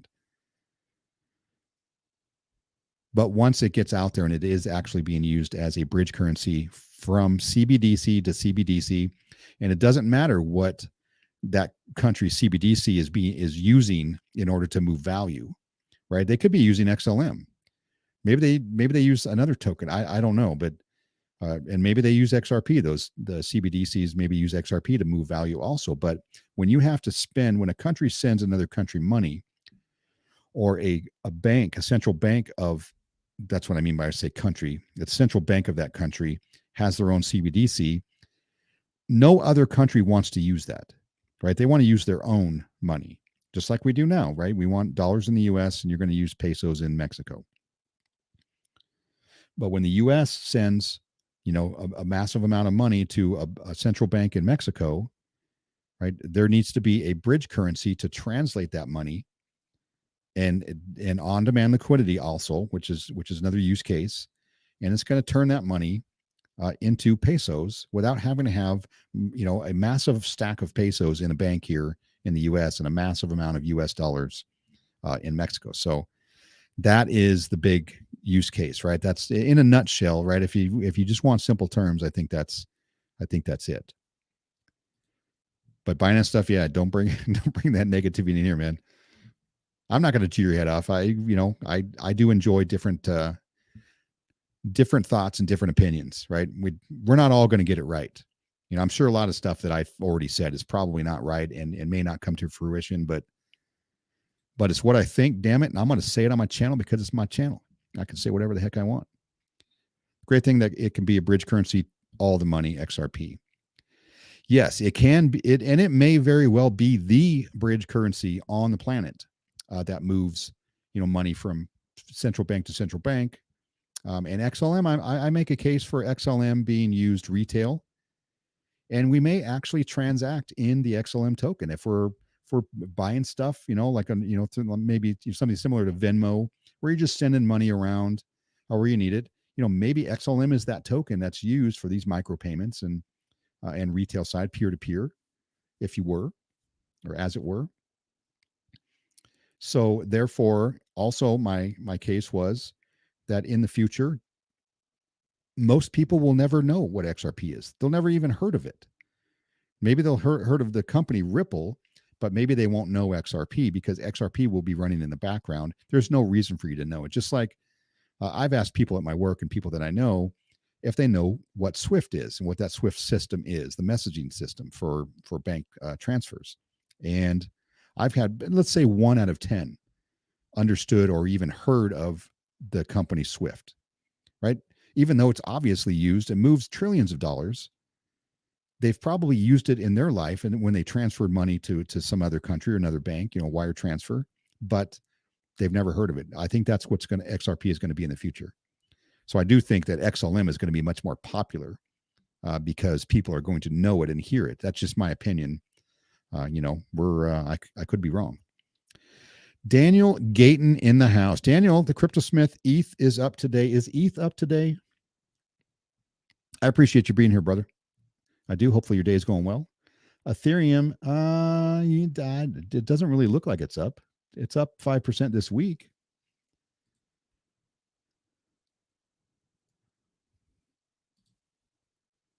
Yeah, this week it's doing well. I think a lot of my watch list here. I mean, we're kind of flat. I think we were up a little bit earlier today, but we're kind of flat again, right? Every Saturday I come on and it's the same thing. Well, we're kind of flat today, and maybe we had a little bit of movement. Obviously, Solana came back. They took a pretty good nosedive a week ago. Kronos is doing, it's doing okay. 6 cents. Geez, I remember when it was $1. I think I actually bought it at 90 cents at one point, and then I sold out of it just before it really tanked. I don't know if I broke even or maybe I lost a little money, but I wasn't feeling it. Thanks, Daniel, for being here. I appreciate the support, bud. Tim, hi. Hey, Daniel. Got the gang all here. The Cryptosmith, are you going into OPTX? M. Maury, 24. Thank you for showing up. I appreciate it. So let's see. I'm already in OPTX, right? I had OPT3 tokens, about 1,100 of them, maybe a little over 1,100 when I guess they took the snapshot, and decided, what ratio. We didn't know what ratio they were going to go OPT3 or 4 into OPTX, right? And it turns out it was 10-1, which I'm not a fan of. Okay, so I already lost a ton of money on the OPT tokens. And so, basically at this point, it was worth $100. So I got 110 OPTX tokens, which I can show you here.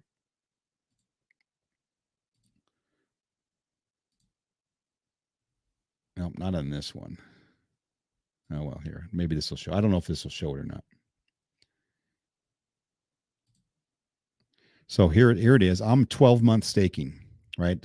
So what it was supposed to be was if you stake for 12 months, you're going to get 1% a day. Now, is this going to last for 12 months? Probably not, right? This is probably a mistake.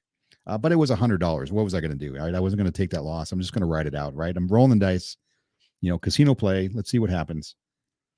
But then, and it was going to be a 90% fee to withdraw early, which, okay, I don't care, right? If I decide I'm going to lock it up for 12 months, I've made a decision. So then that's going to keep people from getting out. But because now you can't withdraw your 1% each day because of some mistake they made in the contract and they didn't understand it right. So as it was explained to us, it turned into something completely different. Now you really can't withdraw your 1%. So my staking profit's 1 here. I don't think I can withdraw 1. I don't believe it'll let you. So you pretty much just have to stake it long enough to overcome this 45% early withdrawal fee, right? So me, what am I going to do? Of course, I'm not very bright, so I'm just going to go ahead and go 1 year, and let's see what happens to it, right? In 1 year, this thing's up, and I can take my money out without the fee, then I'll do that. If this thing goes belly up in 6 months or less, like I'm sure it will, then then I lost $100. Actually, overall I lost probably $800, but who's counting? So yeah, are you into it? So I've already staked. It's already done deal. I decided that long ago. I'm like, I'm in it for the long term. It's ride or die with me. This is my gambling play. So now after this one, I don't know which one I'm going to do next. So I'm going to have to do another one at some point soon. Find another DGen play just to throw maybe $100 into or $200 and see where it goes. Hey, Mori24. I wanted to see if you would. Look what I'm sorry. Maybe I missed want to see if you would look. Got it. Oh, you got me. You got me, Daniel. I looked. Right. I looked earlier. I'm like, I don't remember it really being up unless something happened with the market in the last hour. Selmo Fudd in the house with a $20.23 donation. Dude, that is awesome. I appreciate you. Selmo, the best dressed person in crypto by far. Go check him out on Twitter. The dude knows how to dress, right? And this is going to be, he's going to give me some advice, I think. I'm going to ask his advice. Once XRP hits, $1,000, I'm going to him to get some clothing advice because this dude is sharp.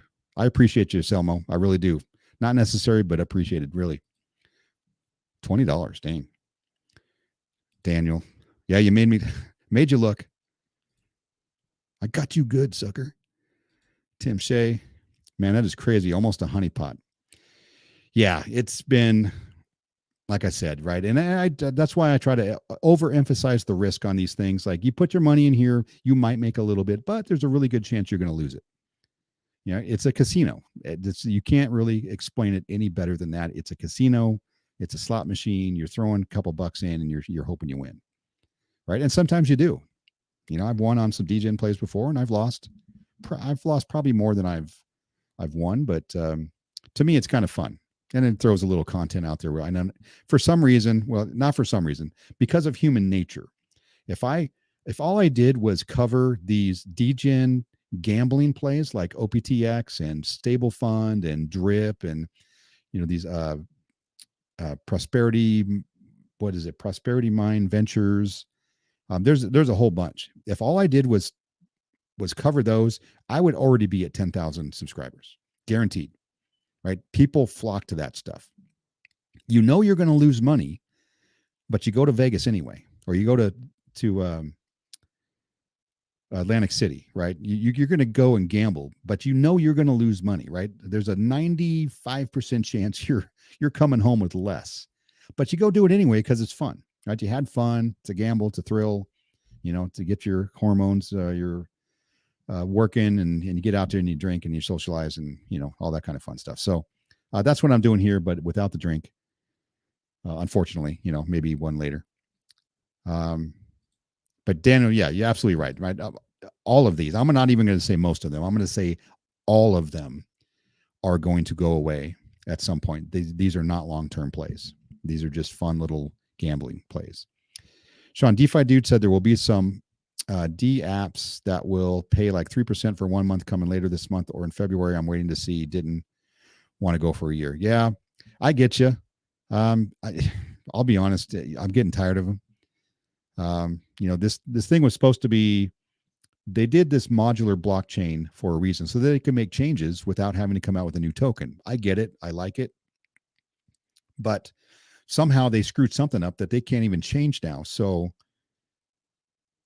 I don't know. I'm starting to become over it. Right? He sounds like a nice guy, and I know he's not the developer, and he doesn't get into the back end of these things or do anything. He just comes up with he's the idea guy.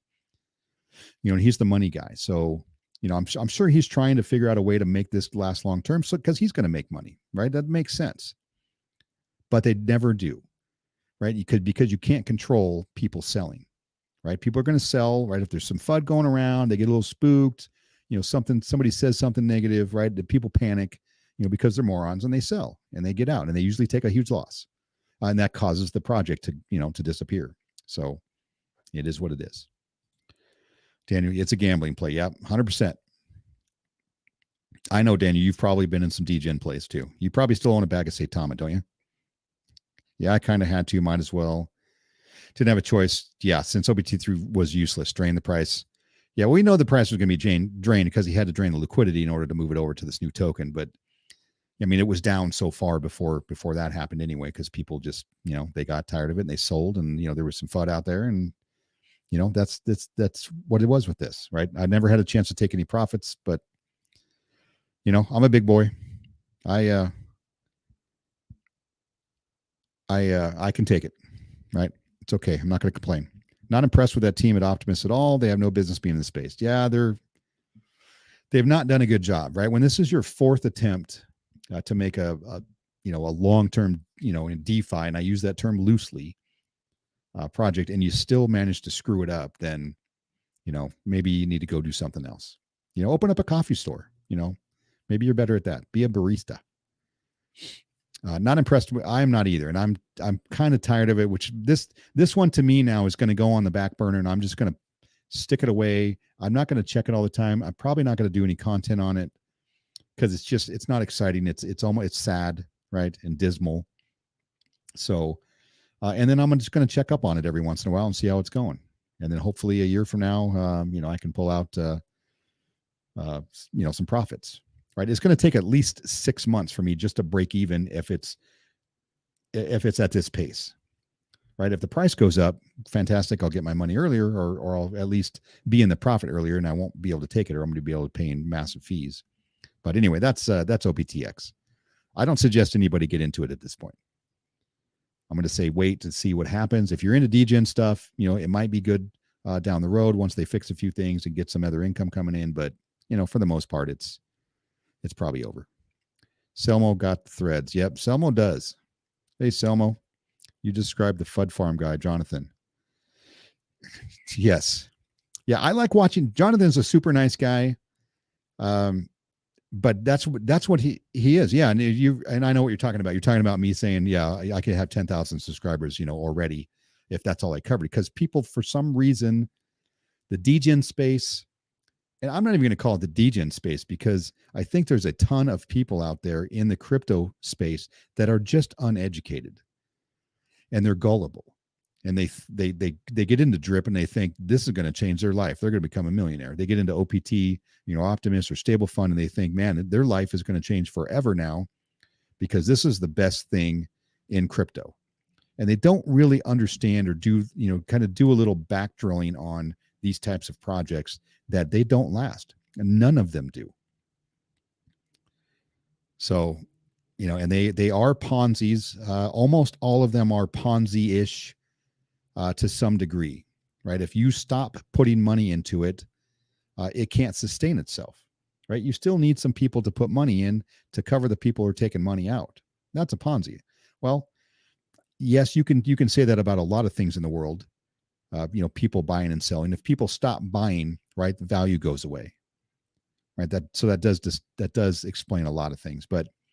I don't believe these are straight Ponzi's. There's some there's some sort of trading going on. There's some sort of income, but it's probably not going to be enough to sustain it long term. I know that they're coming out with a casino, their own casino. I'm kind of interested to see how that's going to go with the way they regulate online casinos now. It's not a good thing, especially in the U.S. You should cover Terra version 2 to the moon. Daniel, yeah, let's poke the bear with that one. Terrarium, right? Terrarium is one of those that I don't hate them. I mean, I want it to do well because I'm a holder of Terrarium, but they have managed to screw up this token for the last year. They've been out, right? They were stating how awesome this exchange was going to be, and it was going to turn the token around, and people in the community thought this thing was going to pump to the moon, and it didn't, right? And why didn't it? Because you don't need to own Terrarium tokens to use the platform, right? They didn't create a use case for the token. They created some sort of revenue source for the project and for themselves, but that doesn't do anything for those of us who hold the Terrarium token. Oh, let's go to Dex Tools. And let's see what Terrarium is doing today. Here's OPTX, which is sad because it started at $1.25. And look at that. That's amazing, right? That's a great project right there. Let's go Terrarium. Everything's down a little bit. Right? And you see what these are here. This is the dev team dumping on its holders. This is the dev team dumping on its holders. This is the newest one. I believe there was like a 300 ETH dump. Anytime this project does this isn't FUD, right? This is the dev team dumping on their holders so that they can pay for stuff. I get it. You have to pay for stuff in your business, but that should have been worked out beforehand, other than just selling your token out from under the community that literally built you. But Daniel, I don't think I may do another Terrarium video at some point in the future, but I'll get a lot of pushback. Actually, my Terrarium videos always do fairly well because it's a fairly decent sized community. But if I'm going to keep it real, it's probably not going to be a positive video. Just throwing it out there. Uphold has a debit card linked to Apple Pay. We can earn 4% in XRP. What? You shut your mouth, Lee. Not literally. I just for effect. Uphold has a debit card linked to Apple Pay. I did not know that. I don't have an Uphold account, so I'm going to, you know what? The second I'm done with this stream, I'm going to go check that out because I have Apple Pay, and I would love to earn 4% XRP rewards. All of my my subscriptions, basically for my YouTube channel and for StreamYard and the editing software and stuff that I use, all go through Apple Pay. So definitely, keep it in the family. I appreciate that little bit of alpha for me, really. Use Uphold, Zum Wallet, and Nano Ledger. I have a Zum Wallet. I've got Ledger, but not Uphold. Everything literally goes in Ledger, including my XRP. But I did set up a Zum wallet just to kind of mess around with it, and Sologenic, go through that site and kind of see what it's all about. Zum, yeah, I know Zum is built on the XRPL. Zum is like the dedicated wallet for XRP on the XRPL. Very safe. But I like to have all my stuff in my Ledger. Someone FUD at Arena. Daniel is big on SATA Realty V2, I heard. Yeah, Daniel. Yeah, V2. How's that V2 SATA Realty going? SATA, I'm going to be honest here, and this isn't even really my opinion. I'm going to say SATA Realty was literally just a cash grab for Saitama devs, right? I don't think anybody got anything out of that. You're a degen. I like a good degen play. Yeah. All of us, I'm sure, are degens at heart, right? You want that thrill of risk, versus reward, right? I'd love to take big risk as long as it's not my life. It's just some money, and the hopes of, gaining some additional tokens or coins. Daniel, right? Some of us don't, maybe some people don't like to admit it, right? And I'm more professional, like blue chips only. Low risk, low reward, but it's consistent and blah, blah, blah, blah, blah. But that's not fun. There's nothing fun about that, right? Throwing $100 at shitcoin Inu, right? Hoping you might 10x your money, in an hour. That's that can be fun. Blow off some steam, right? Obviously, in a bull run, nobody's messing with these degen plays. I mean, at least I'm not. I'm putting money, moving money around, moving the cryptos around, making sure I'm in the right things at the right time. Tim, do not FUD my bag. We own property. Yeah, that's Seda Realty. Jeez. What an absolute shit show that was. The Optimist team have done great from it. I'm sure they don't care about the punters. Yeah. You're delusional if you think they care about you. Well, I might be delusional. I mean, that could be a thing. But no, I don't think they care. They care about the project that's right. They want to put their stamp on something out there. And if they can figure out how to create a project that keeps paying some sort of percentage, for a year or more, it's pretty good. That's pretty good. I mean, they don't have to care about me personally or their team. They want to make money. I mean, that's the name of the game. I get it. But they've screwed it up, right? They screwed it up and they lost my support. Far too many gullible people. When I did my vid saying stablecoin was a Ponzi, I had so much grief from people saying I was talking rubbish. Yeah, no, and you, of course, you were right. And I know we may have had a disagreement on it or not, but I don't think I ever admitted it was not a Ponzi. Right? We just at that point we didn't know. You can just assume everything's a Ponzi, and I guess we can assume all of these degen plays are Ponzi's, if not just Ponzi-ish, like I stated before.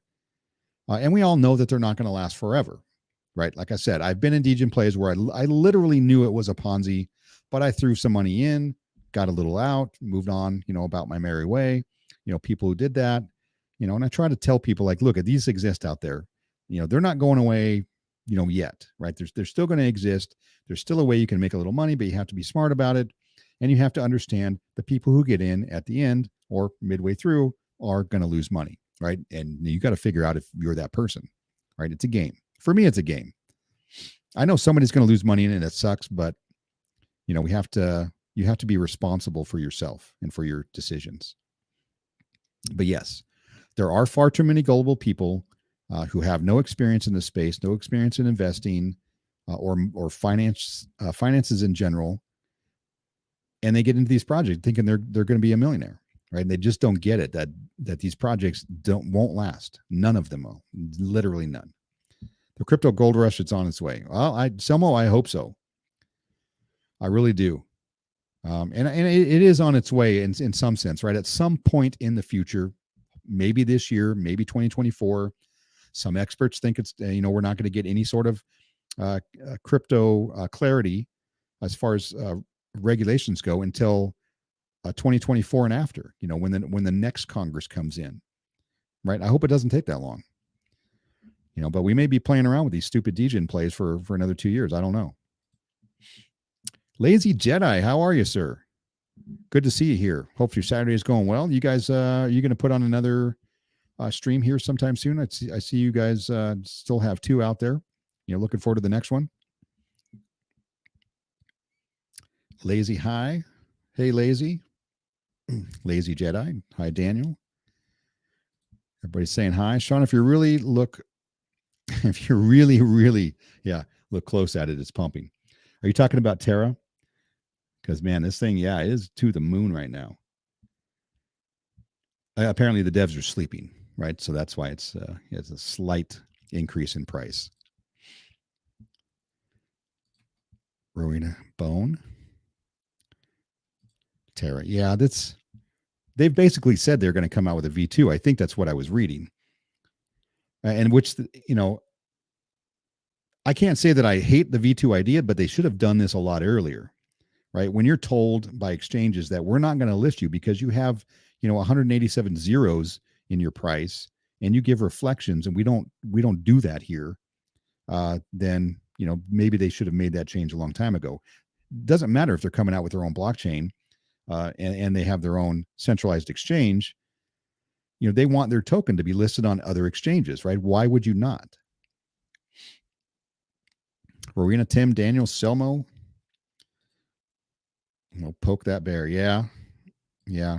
I there is there's always a reason for me to just get down on some project, right? Because it's satisfying for me for some reason, because I'm a pessimist. But I try to keep my channel positive.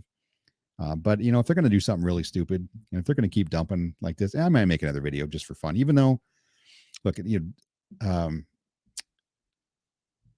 friends with one of the main guys who does videos for Terrarium, Dean. On his Crypto Stacker channel. He's a super nice guy, and I've met him. We broke bread together, and he did get on me because I was a bit negative on Terrarium. But I think he understands where I'm coming from, and I just have to keep it real. But I don't always have to throw that information out there. We're gonna hide that one. Hopefully you guys are taking care of that. I can't tell from where I'm sitting whether these comments are getting through or not. Tim Fasta, that means you must have taken care, and I appreciate that. So who took care of Sniff's first comment? I'd like to know who took care of that one, because I saw it when I pulled up StreamYard.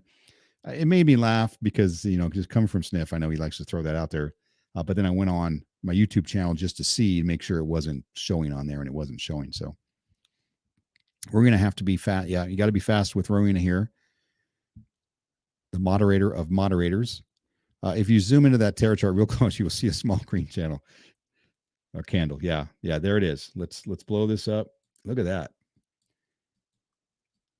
Now, if this is all you saw, right, and this is how a noob comes in, he's like, look at this chart. I mean, it was dumping, but it's coming back. Like, we are on a comeback right now. Right? Perspective is everything. You got WAGME? Is that a question? You got WAGME? I do not have WAGME. I have kicked myself because I had 3 WAGME NFTs in the very beginning, sold at a profit, nice little profit, but I could have held and made a lot more money with that. And I had some WAGME token, but I sold it off. I don't really know why. I was in profit. I made money. So I think that's probably why. I wasn't really planning on, holding it long term and playing the game and all that. That's what I'm saying, Daniel. It's pumping. Yep. Definitely pumping. The devs threw a little back. Yeah. I doubt that.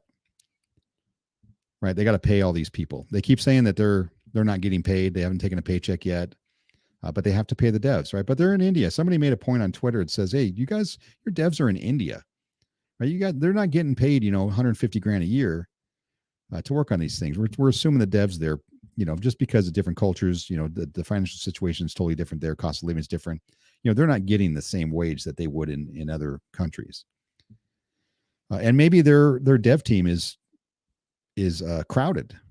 Maybe it's oversaturated. Maybe they have too many devs they're paying. They don't need that many, right? For what they're doing. I don't know that they need a team of 100 people. I don't know how many they got. I think they said 40 or 50. There's hope. Hold on for the Milton. Yes. Just saying, I'm not laughing at these people losing money. I do these vids, try to save people's money. Stuff like Yield Robot, Arc Finance, Relive Fund, Prosperity Gem Ventures. They're all Ponzi. And I don't disagree with you. One thing though, Prosperity Gem Ventures is slightly different. It may be a Ponzi. I don't know. I don't know the guy who runs it, but he is doxed. So that's one thing, right? That's one thing that most of these don't have, is somebody that you can say, hey, I know who that guy is. You know his real name.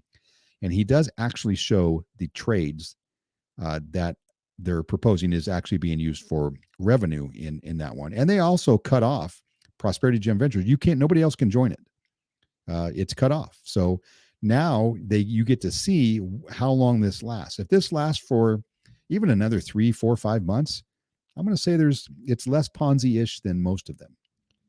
Because once you cut off that new money, these things tank quickly, and it's still running pretty good. So I didn't get into it just because I was already into Stable Fund and Optimus. So I can only do 2 degens at a time.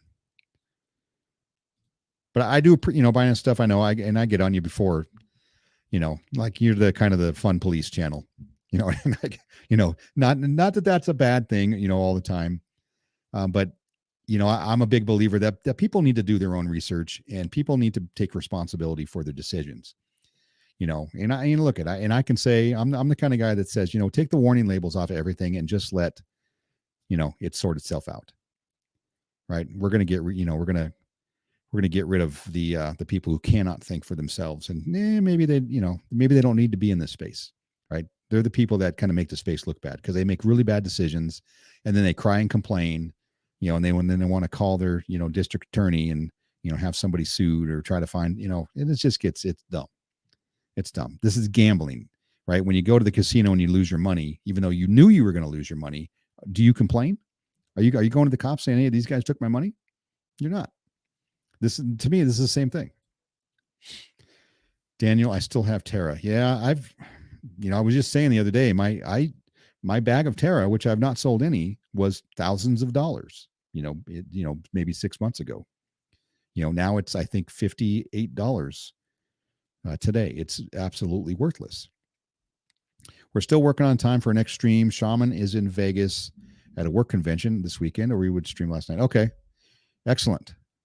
Yeah, the Lazy Shaman Show, right? And they got Steve the Canadian on there as well. Just not necessarily crypto. They're just talking about general stuff, and they make it interesting. So, yeah, I mean, I wish you the best. And if there's anything I can do to help you, let me know. Not that, I really can offer much because I'm still a fairly new channel. Finance stuff, we'll share with us finance. Yes, finance stuff, you'll share finance stuff. No, it's not kind of they opened. Oh, they did open because they were shut down. They did close it off. And if they open it up to new business, that's them saying, yeah, maybe we're not going to make it without new money. Maybe we're a Ponzi. They're not going to admit that, but it's open again. Okay, Chicago Brew for now will close once capped. So how many times do you think now that they've already opened this box, this makes me think, okay, clearly maybe they're not better than the others. They're just trying to give that appearance, because once they open up and then they get some more money in, and then they're going to close it again, and then they're probably going to have to open it up again and get more money in. Why would they reopen? Yeah, and you know what? There's a logical reason why they would reopen, because they were losing money. Right, which back to my original hypothesis that, or I'm going to say it's a fact. There isn't one of these. You can't tell me one in the DeFi space, these are not real DeFi. But in the degen gambling world, not one of these is going to last. Open up because it's Ponzi scheme, possibly impossible to get 2% a day. And he said he had no losing trades. Yeah, that was the one thing that kind of, a little cringy. I'm thinking, really not one? Why would you even say that? I mean, look at it. If I was trading and I was trying to get somebody to come in and bring some money in, and we could make more money and get more leverage and all that, and I was literally not losing any trades, I would probably make up some losing trades, because it doesn't sound good, right? The optics of that is horrible. Right? No losing trades. So you're God now. Is that what you're doing? You can see the future.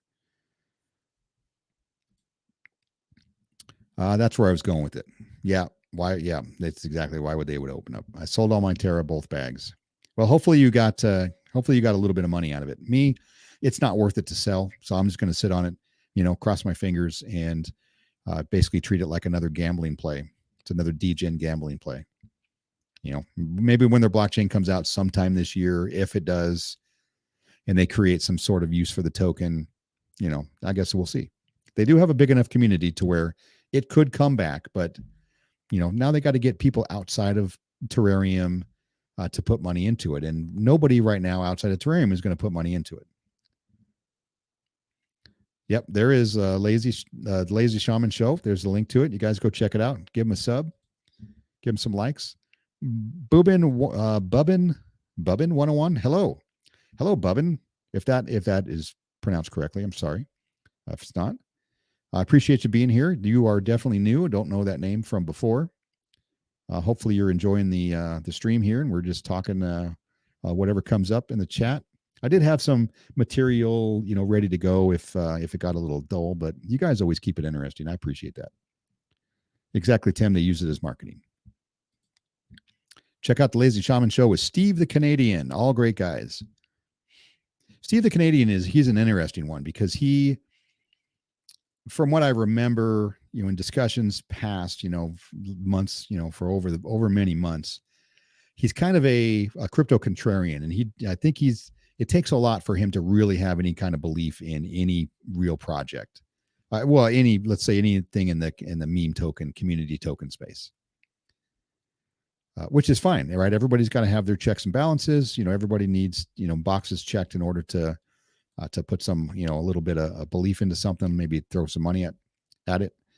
Daniel, next phase for those AI trade bot projects is offering NFTs, suggesting own your own bot approach with caution. Yeah, I would think, there's going to be the new iteration of these, AI trade bots, which, everybody now is just saying they have their own trade bot. And, is it true? Probably not. They probably don't. If I had my own trade bot that was making me 1 or 2% a day, am I going to create a project and a token around it and build a community just to be disappointed? No. I'm going to keep that to myself, and I'm going to become wealthy. I mean, look, I'll give it to you guys. I'll let you guys in on it, but nobody else. Real Life Fund is also saying they will only take so many customers to get people to invest. Right. Yeah, and exactly to Binance stuff, it's marketing, right? They're saying they want to say the right things to get more money coming in, right? Hey, we're going to shut this thing down. They're doing the takeaway. That's classic marketing, right? This offer is only good till Sunday, right? Got to get people to come in and be like, okay, it was so popular that we decided to let it go another week, right? Classic marketing. I'm not into any of them, right? So I still have to pick out what's my next degen play going to be, and I have to get in at the beginning, right? I'm not going to get into anything that's already been running for a while, right? And we'll see what happens. I'll throw a couple $100 at it, and you guys could laugh at me, and as I lose my money. I came out on top, thankfully, sold when Milton came after YouTubers. Yeah, Milton, he scares me. I came out on top. Okay, excellent. Well, good. At least you got some. You made some profit. Lazy, right? What do they say? Any outcome that's income is a good thing. I think I heard that over on Rodney's channel. All right, so we are 2 hours in. Looks like we're kind of dwindling off here a little bit. I don't really have much else to say. Let's see. Is there anything? Oh, here's a little very bright article. IRS officials. So this is a top internal revenue service official says cryptocurrency is here to stay, becoming more legitimate. The official added that the U.S. tax authority is looking to partner with crypto companies, noting, I don't see how we can operate in this space without it, right? So this is another government agency saying crypto's not going anywhere. Now they need to figure out how to get the money from it.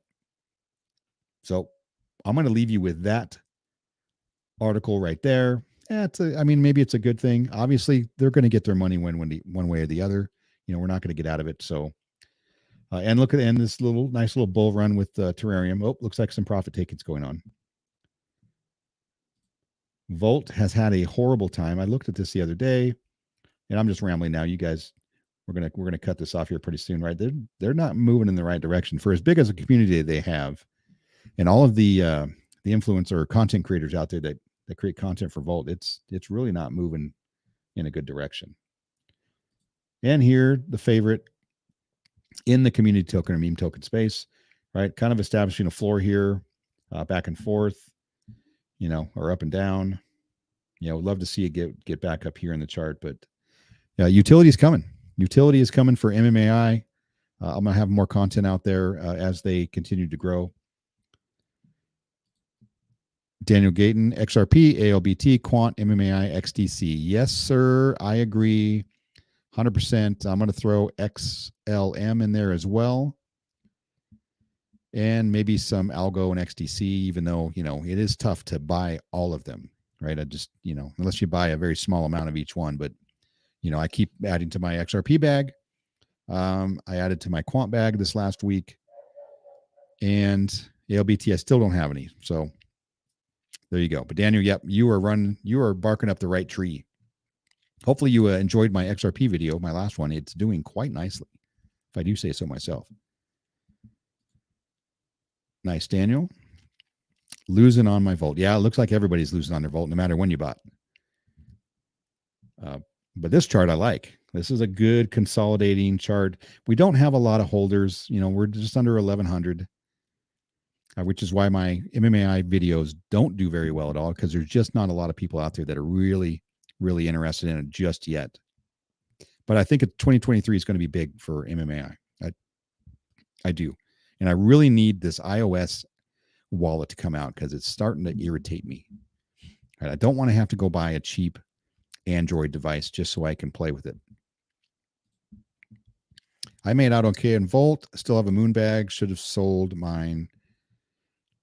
Should have sold maybe a month ago. You're trying to say.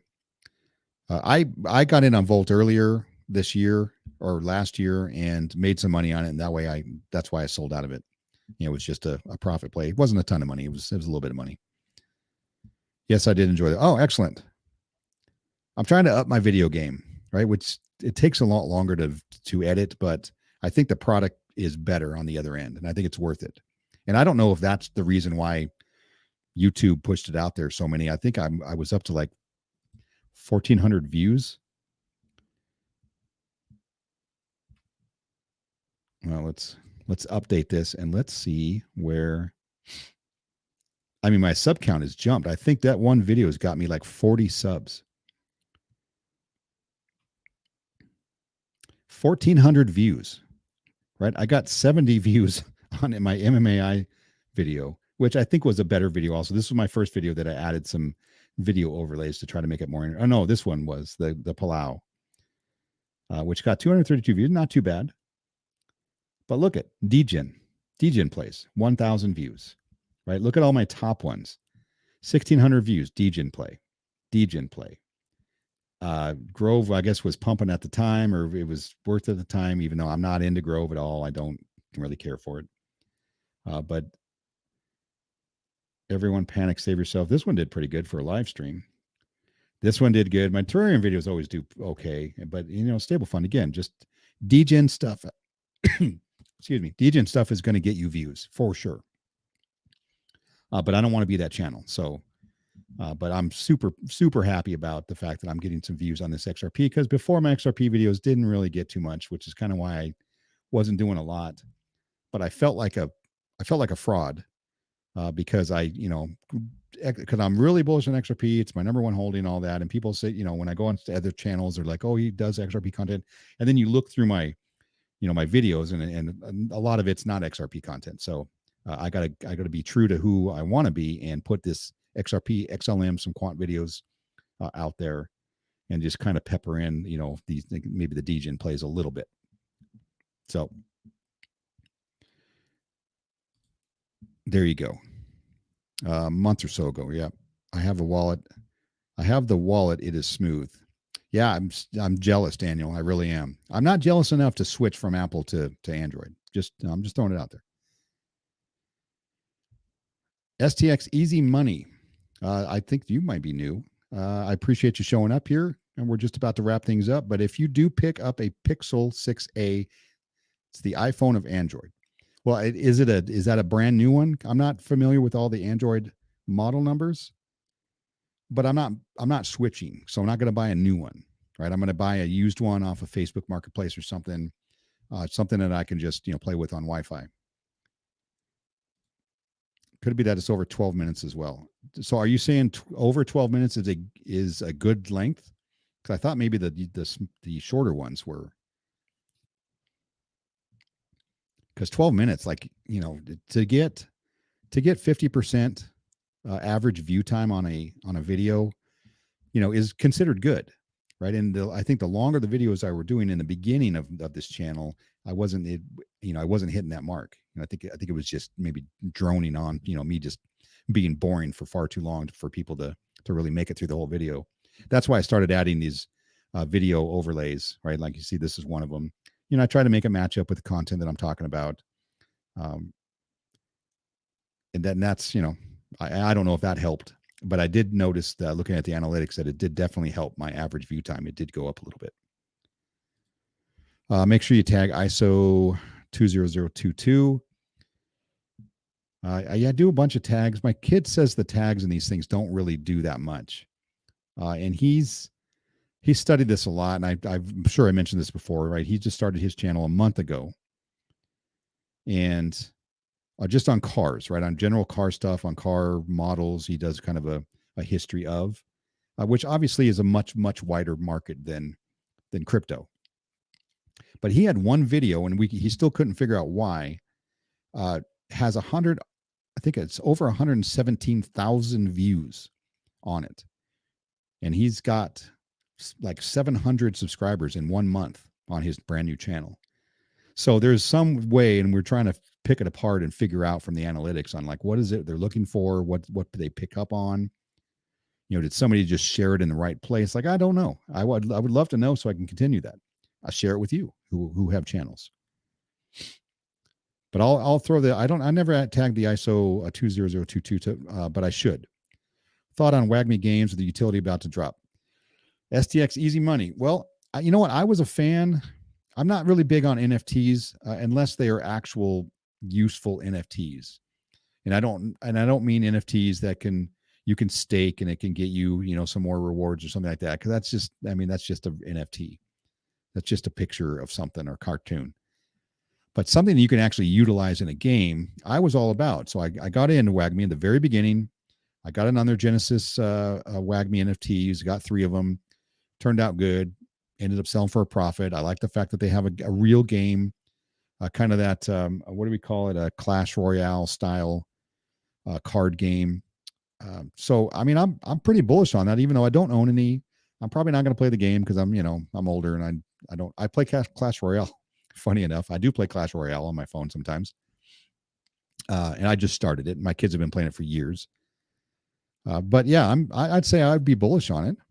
If they can, obviously they've been relevant. They've kept themselves relevant this long. And I think they could do well. They just got to tap into that market, outside of crypto, and hit those people who aren't really in the crypto market, with that marketing. So I think they could do very well. I wish I still had the NFTs, but I did sell at a profit, sold my tokens as a profit, so I was happy. Hey, STX, Gala is the gaming play. Just saying, Gala Games was going crazy. I don't know if you were here. I was looking at Gala Games earlier. I mean, this week, where's Gala at? Here it is, 41% on the week. Pretty significant.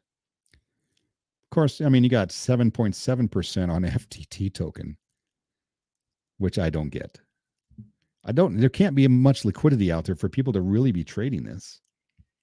Volt down 18%. Sorry. LCX, I have a bag of LCX recently purchased, and I'm up 54% on the week. Lions Block up a little bit.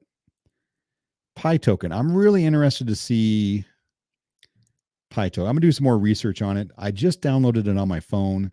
You can mine with it, but you can't really sell it. And it's not really worth $100, I don't believe. But it's down because they had some shady things, not with Pi necessarily, but somebody trying to list Pi and then throw these fake listings out there, which pump the price. So you must be able to buy it somewhere if it was able to pump the price that high.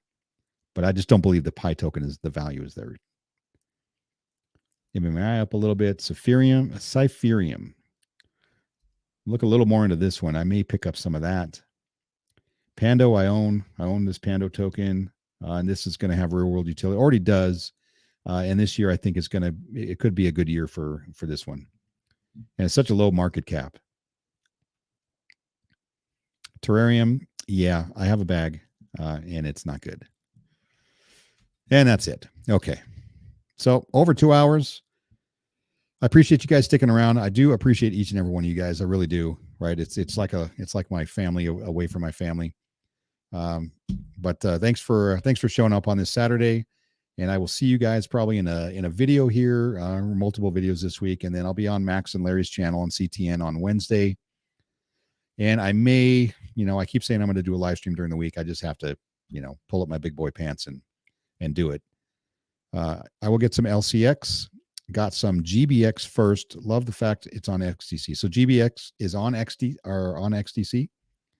I don't know what GBX is. Now you're going to make me look.